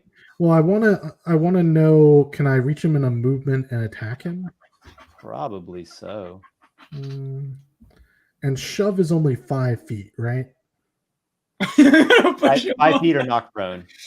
Yeah. All right, so 25 feet of movement gets you there, and you look at the goblin. There he is, and he also has an arrow. Well, he has an arrow, so he shoots at you. No, he dashed. He dashed to get there. How the crab dashed. The crab dashed? I thought it was a mount. Okay. The crab dashed. He ready to shot. You have +2 for half cover from the rock. Okay. 13 to hit. No. Nope. The arrow smacks against the rock and does not hit you. Get within 5 feet of it so I can get sneak attack. Yeah, I'm going to jump over his head, do a little leap maneuver to end up like on the other side of him, and I'm gonna like stab him with my dagger. Yeah. Yeah. Right there. Yeah. So I do like a jump, and like my legs just bound over him pretty easily, I imagine, with a long jump, because I don't need a running start for my special jump D8. Wow, aren't you fancy, I Mr. am fancy. Paragon? And I'm You gonna then leap attack down him. with your fawn legs, and Yeah. you find another arrow Oh no! from down here. That's fine. Waste it on me. Again, Half cover. +2 for half cover. Yeah, Yeah, I'd rather they waste their attacks on me, and That's you know, true. I've got a high AC. it's critical hit. I would like to dodge with my hand of fate. Lets me take the thing out of turn. Can I yeah, use the yeah. dodge? Yes, you can. Yep. I would like to. Oh man. Okay. I thought we were about to have Denying a the goblin his critical hit. Yeah, I did not roll another natural 20. That is a 13 to hit you. will not hit. Wait, so how does this work? Is this a reaction? So I have to use, instead of re-rolling, the Trickster can use his Hand of Fate once per short or long rest to take basically an out-of-turn action, which is only very specific. It can be dodge, disengage, dash, Gotcha. Hide or or try to escape. escape. Also, yeah. it's kind of like a once per long rest cunning action on this. Yeah, it's like a once per short short rest. Once per short rest. Gotcha. That's actually really cool. Well, you so, just saved your okay. life. You saved yourself. Yeah, it did probably save your life right there. Yeah. So just real quick, so everyone knows what's going on. So the Paragon has this one feature called Hand of Fate. It's one of the main features, and it's once per short rest. You can get advantage on an attack, a save, or an ability check, and just all Paragons get that, and that is fate working on your side. And then each myth has something that builds Special way on to top of use that. it. Yeah. Yeah. So the Trickster that he's playing is when you use Hand of Fate, you gain an extra action that you need to take before the end of your next turn. You can use it to dodge, dash, disengage, hide, or escape. Or alternatively, you can just burn the Hand of Fate and instantly take your extra action. Mm-hmm. So that's what he did there. So he basically he did an instant dodge, which saved his life. And I was about to say, like, I saw death flash before my eyes, and I was like, nope. Nah, I don't want to die today. Nice. It was headed like straight for your eye, and I imagine I turned my head horn, and it just clacked off your horn. I was gonna say the horn deflected it. That's exactly what I was gonna go for. I like it. All right, so the goblin's very disappointed. Waluigi. I'm gonna attack the goblin. I think they're squishy. They're pretty squishy. So does a 21 hit? Oh yeah. Okay. And also the Trickster, even though I'm using a dagger, it's an impressive D10 dagger because of tricksiness. Yep. I did 13 points of damage. Woo! Can I have a D10 dagger? Take a level of Paragon and be a You Trickster. gotta take one level of Paragon. Actually, that might. Though there's a stipulation, you can't dual wield with it. So you literally have to be wielding one weapon. You cannot have a shield or anything. You can't have a shield. You can't have an offhand weapon. So Gotcha. It balances out really. But it does count any weapon, one-handed weapon, as finesse and a D10. Mm-hmm. Right. Yeah. The class is geared, or the subclass is geared towards you wearing no armor, carrying no shields, just using one melee weapon. Yeah. That's why I'm wearing a robe and still being missed by these shots. I have pretty high AC. So you do a dagger strike right to the thing's jugular, and he like starts to fall off of the saddle. Correct. Yeah. The harnessy saddle that he has on the crab here, and the crab is a crab. It's a giant crab. It's trained to some degree, but still, it's just a little beast thing. Yep. The crab sees you as a foe, and it attacks you with the pincher. I mean, I still have my turn, right? So You still have bonus action, I guess. I don't know that I can do anything with that. Yeah, it's fine. You were right here. Yeah, move me a little bit. Yeah, let's see. Move to there. That's jump 35 to feet there. there. So that was my move action. I attacked him. That's my standard. I used my special thing to get a dodge action, a free action. A free dodge, yeah. Yeah. You have a bonus action. Stay if you there. have I anything. get a sneak attack. Nah, I'm good. I'll stay there. Okay. So the crab, seeing you as a threat, snaps at you with its crab claw.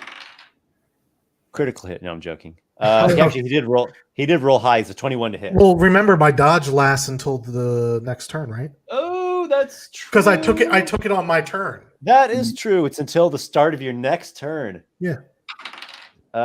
In that case, it's a 8. Nope. I Very parry with my dagger. Nice. Cool.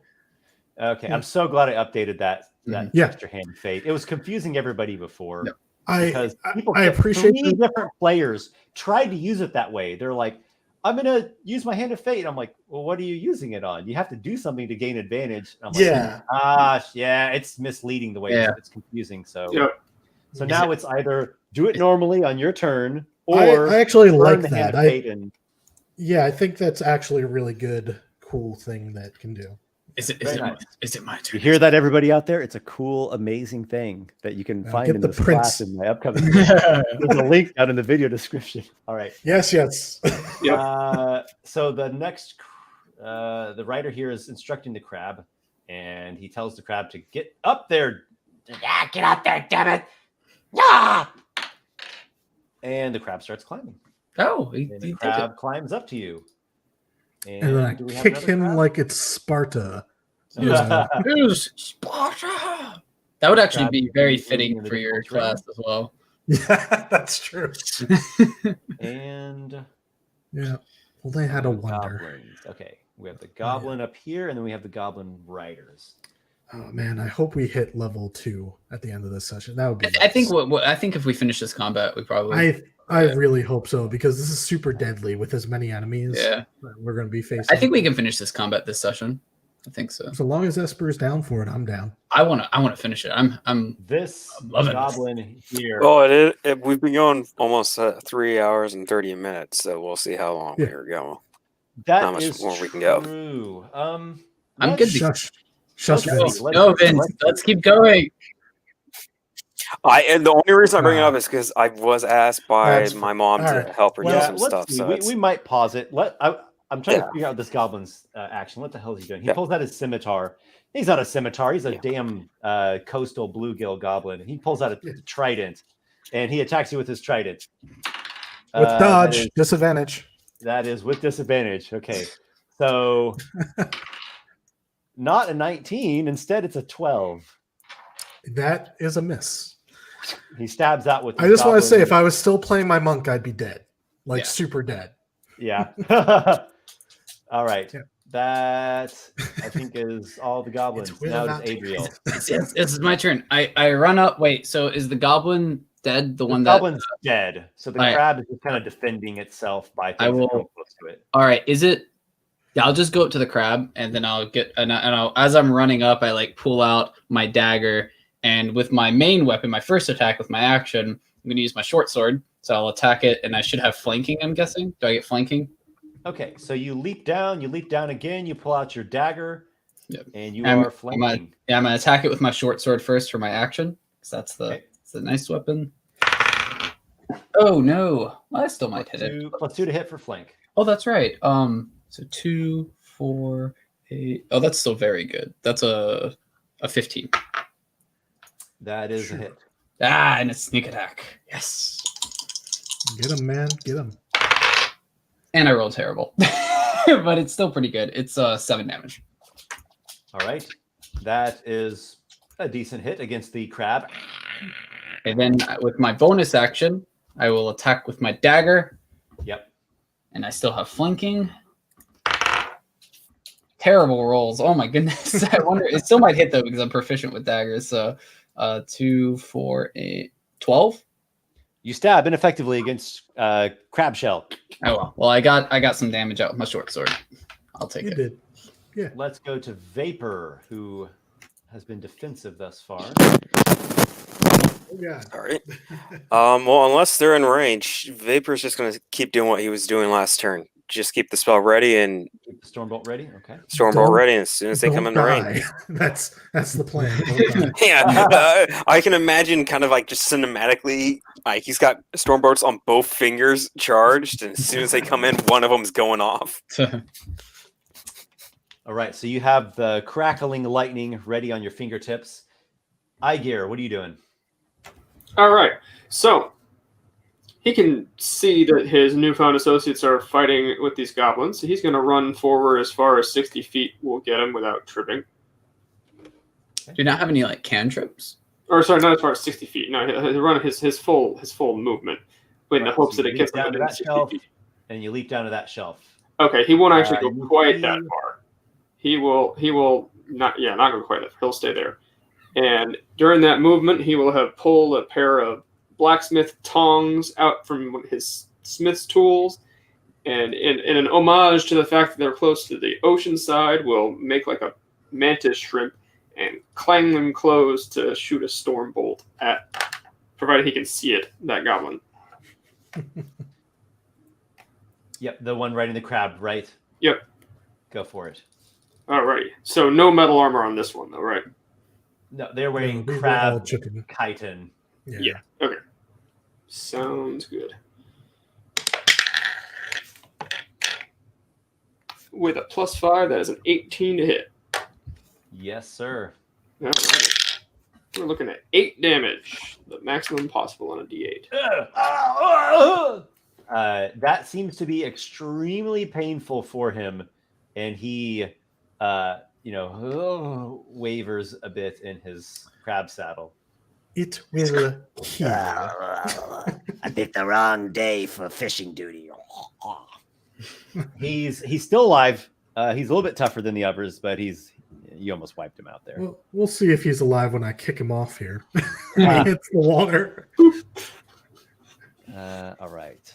So the archer, one that's been up there, doesn't really have great shots. He's gonna do a dash and try to keep up with this one up here that's riding that crab. There's two goblins back there have done like nothing. I mean, He shot someone, right? Oh, Did that's he? right. That's right. He did hit Aygir. That's He right. shot Aygir. Yep. Yeah, he just doesn't have I don't think he really has a good they're shot. also kind of wary because they know they're mages, but they don't know what you guys could do. You could be throwing fireballs for all they Uh-huh. know. I mean, Fireball is the best spell in D&D, right? It worked really well for Arlen. I mean, let's be real. Not against the demons. Not against the demons. Really, really, Walykos. really, Walykos. because all we've seen them use it against is stuff that's been a resistance against it, or completely immune. So, Dimension door is pretty damn good. yeah, No, was yeah, it back to me? Did you say Yeah, I want Walykos? to say, Walykos. who did the Wigglers? Who? Hey, Vapor. Whose turn is it? Walykos. Walykos. This Uh, crab is here. It is wounded, and then this rider is wounded. Wounded. Yeah. Man, Crab is very wounded.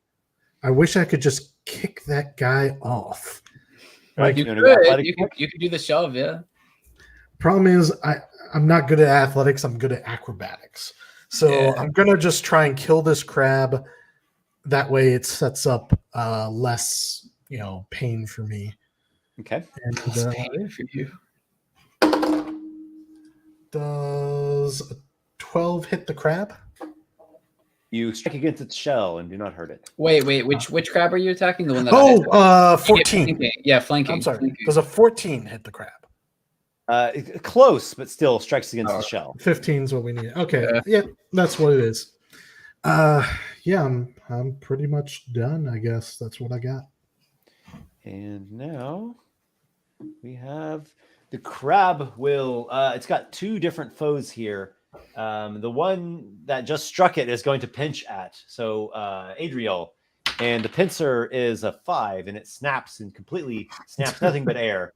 No, And then this that's a big crab will pinch at Walykos, and the rider tells it to go there, and you are flanked. No critical hit. That is a 9 to hit. It rolled not good at all. And up here, the rider commands its crab forward. Go, Goblin, go. You can do it. It's a marathon, not a race. Still nowhere near. Just doing some checking. Just checking. Don't. No, it's all worry. good. You're good. He- You're good. He probably just has a broken short bow and can't do anything, even if he was in range. Yeah. And the rider here attacks at you, Walykos, with its trident. Ooh, that is 17 to hit, so I think that gets you. 17 to Walykos? Yes. Yep. Feel pain. 5 piercing damage. Okay. I take 5 pierce. Adriel, you are locked Alright. in deadly If combat. only I had some troll's blood elixir in me, I wouldn't be so worried about So this. that I might just crab- run out and start shooting people, knowing that my healing would get me back up. That crab is looking pretty bad, right? I wouldn't say that, but you landed a good hit against it. Okay, I'll just attack it with my short sword. Only Vapor doesn't know he's going to heal Well, up from that's that. a very big hit. That's like a 20. Yeah, because Yep. I mean, you did regenerate that one time. But he thought that was part of the long rest. I'll just go ahead and do the sneak attack. I was debating not using the sneak attack so I could use it for the golem, but I'll just make sure I kill this thing. Yeah. This is much better. That is so with sneak attack, it's 8, it's 12 damage. So I just stab into it. Yeah, you stab into the crab between plates, and blood starts gushing out, and the thing collapses. I pull it back and I was like, oh, well, that's one less crab we have to deal with. All right, now I will Move. Yeah. I was thinking about just throwing my dagger. Yeah, I'll stay where I'm at, and I'll just I'll throw my dagger at it. Really? Yeah, I have 2 daggers. Okay. I don't want to get I don't want the goblin to decide to shove me off the cliff. I doubt that hits. That's only a 9. The blade spins past the goblin's helmet and definitely does Into not the hit. ocean. You hear Adriel just kind of grunt a little bit like, oh, well, that's one of my good daggers. Aygir. All right, he will. So there's one crab that is fighting That us. goblin and crab. I don't suppose you have that spell that this- targets this 2. is dead the here. other Yeah. crab. You have something that targets 2 people? The other crab is. No. I have a buff I could give you guys, but it might be better to actually just do damage to the goblin. Yeah. So he will once again, although a different way each time because Stormbolt is a cantrip and there's so many ways you can cast it. This time it'll be a jeweler's loop put up to his eye and. Your magic makes no sense. I just want you to know. Oh, absolutely. It's very complicated. He can tell you all the formulas for hours. That is a 19 plus 5. That's 24 to hit. Oh, yeah. And no more max damage this time. It just does a 5. I just want to say the wild sorcerer's magic makes more sense than your bullshit. It does. It's just so advanced and complicated, it seems random to you. Uh-huh. The Yeah, sure. Stormbolt strikes the goblin, and he just falls back, smacks along the rock, and splashes into the waves. That'll teach you to attack my new friends. D'Amico's mom is going to eat well tonight. Okay. I love the blood. It's nice. There you go. Yeah, touch. blood going all the way down. You're an artiste. Yeah.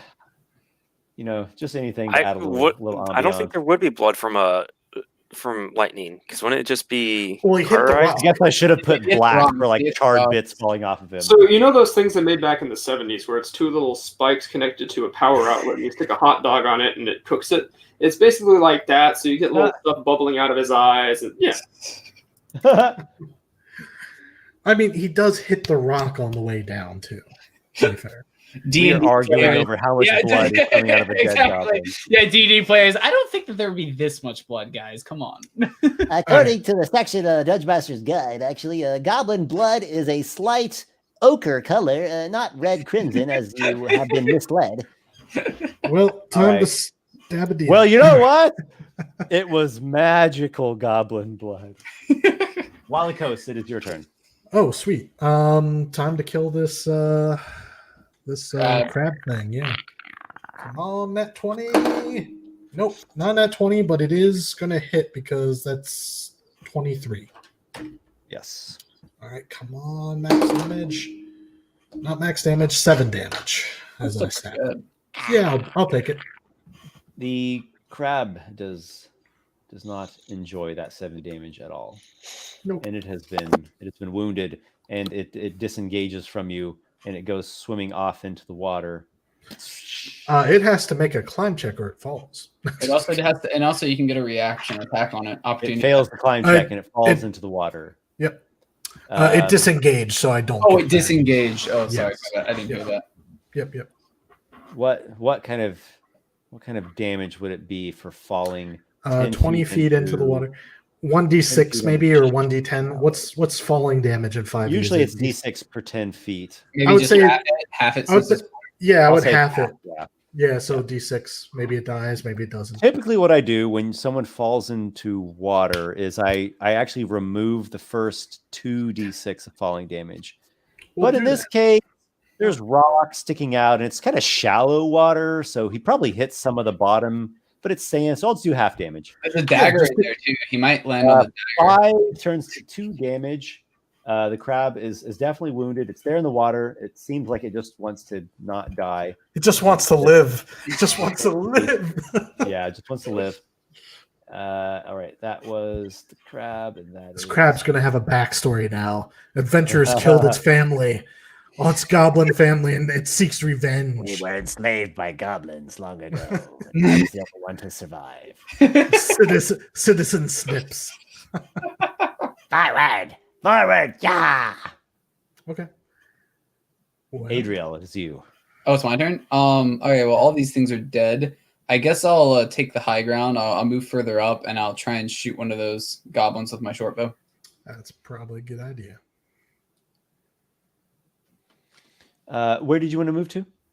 Just as close. Well, I'll get as max range as I can. So because I'm not going to get a normal hit anyway, I'm going to have a disadvantage. But where I can see that closest goblin. Yes. Okay. Yeah. Gotcha.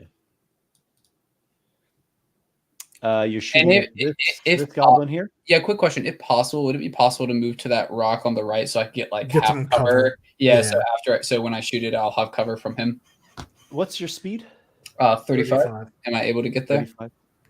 Okay. If not, that's so- fine. I mean, you moved him further, so I assume he could get to somewhere closer. Yeah. something like that. Would that give me the cover? I'd give you half cover for that. Okay, I'll attack it then with my short bow, and that's disadvantage, I would presume.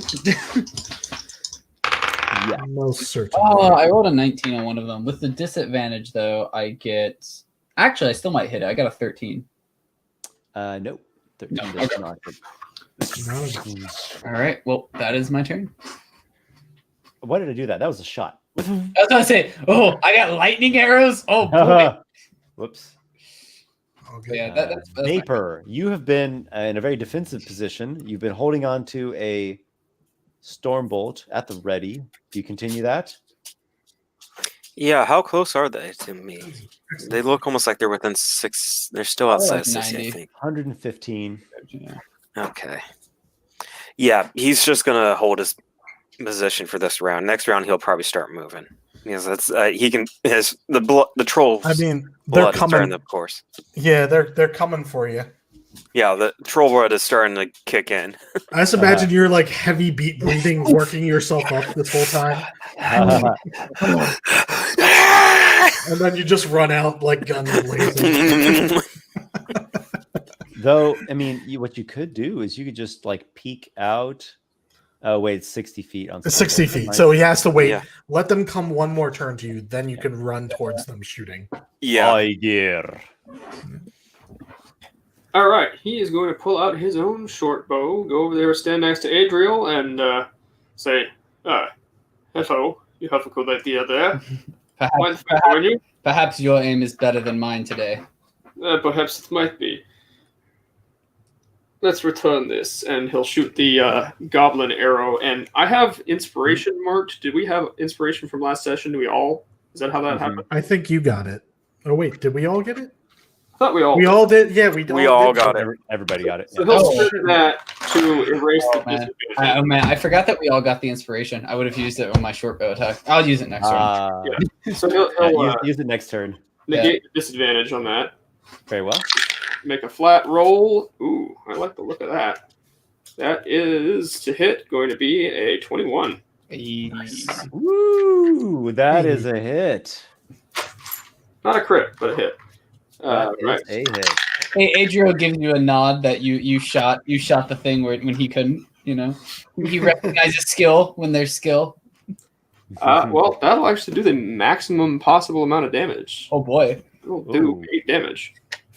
Ooh, you hear a shriek of pain from that goblin up here, which maybe Vapor has noticed has a little bit of different implementation. He doesn't seem to be quite a warrior and more mage-like. And that seemed to hurt him quite a lot. Ow! Goblin. Oh, I thought the goblin was saying that first, like goblin.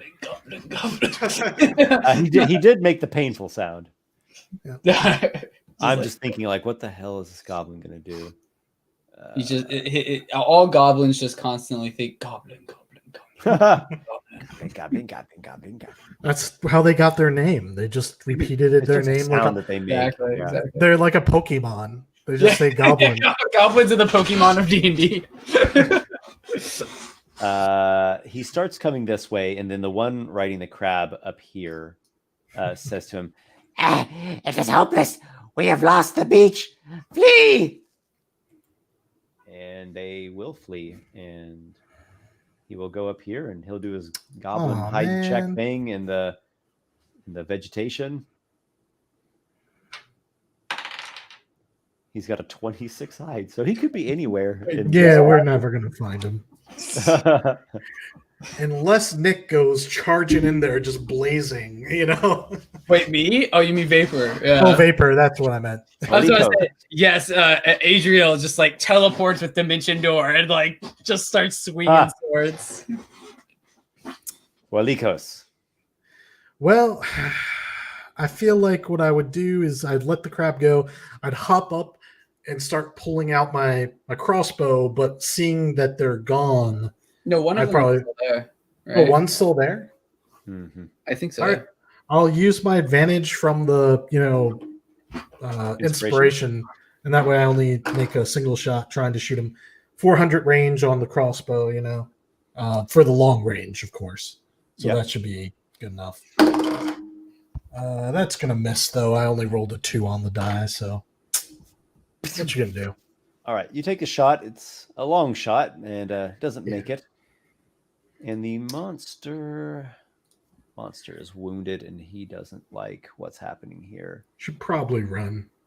I mean, he's all alone. May I take an opportunity attack with my bow? Yeah, no, there's a Trickster wonder. has for a that. wonder that gives him like Yeah. a 30-foot Oh yeah, I read that. range opportunity attack. I did Oh see man, Yep. Esper, I just want to say you done shot yourself in the foot with that one because the Sentinel feat. Yeah, but the thing is that you don't have to take a feat for it, which is actually Well- kind of nice. Yeah. He's saying the Well, Sentinel feat will stop the person. It will combine so that they move in my 30 foot. I'll Oh. shoot them and then they lose all their speed. Oh, Yep. that's really good.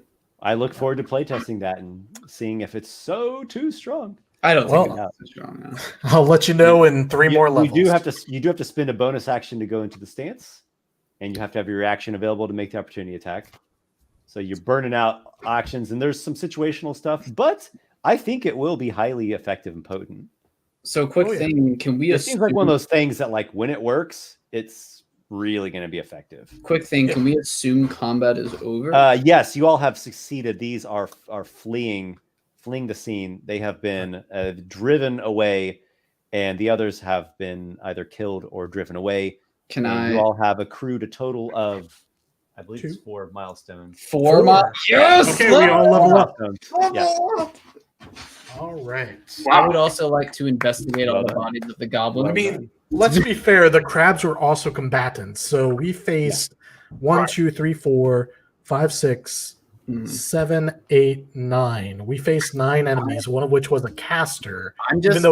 Also, presumably, some of that was role playing experience, which is always nice. all I wanted, Presumably, I just wanted to be level 2 so I can get cunning action, because now I can just like go in, stab, run away, go in, stab. I mean, I just want to be level 2 because I get so many more things that I can do. Which cunning action, yeah, it's pretty much level 2. You get like double the number of stuff you can do. As an artificer, I get my actual signature feature now. Yes. Yeah. More than- This armor that you were casually mentioning there, and hoping to Not improve quite. your defense. I'm gonna roll my hit points You're right starting to now. think about prototypes for an armor that will Indeed. you're working on it. Yep. Well, I rolled an Well 8 done. for my hit points, so that's Oh, that's really good. Nice. Plus your con. It'll be a long rest when the level up. correct. happens. You're right. Yeah, but go ahead and hold on to that for when. I'll hold on to it. Thank you. Esper's just like, haha, you don't get that 8 anymore. Yeah, they're just going to get the rest of their goblin tribe, and they'll attack you while you're doing your long rests. Yeah, that seems legit. So we're calling it here. I take it. Here. Thank Yeah. you guys. It was a really good session. Yeah. We went. It was We a good went one. extra, but I feel like that was required for the length of the role play and the scenes that we did Yeah. to really get a good session. I think it was good. I enjoyed it. Absolutely. All right. Thanks everybody for following along and watching and all the comments. And we'll look Level forward to 2. catching you here in 2 weeks. See you later. Yep. Good night.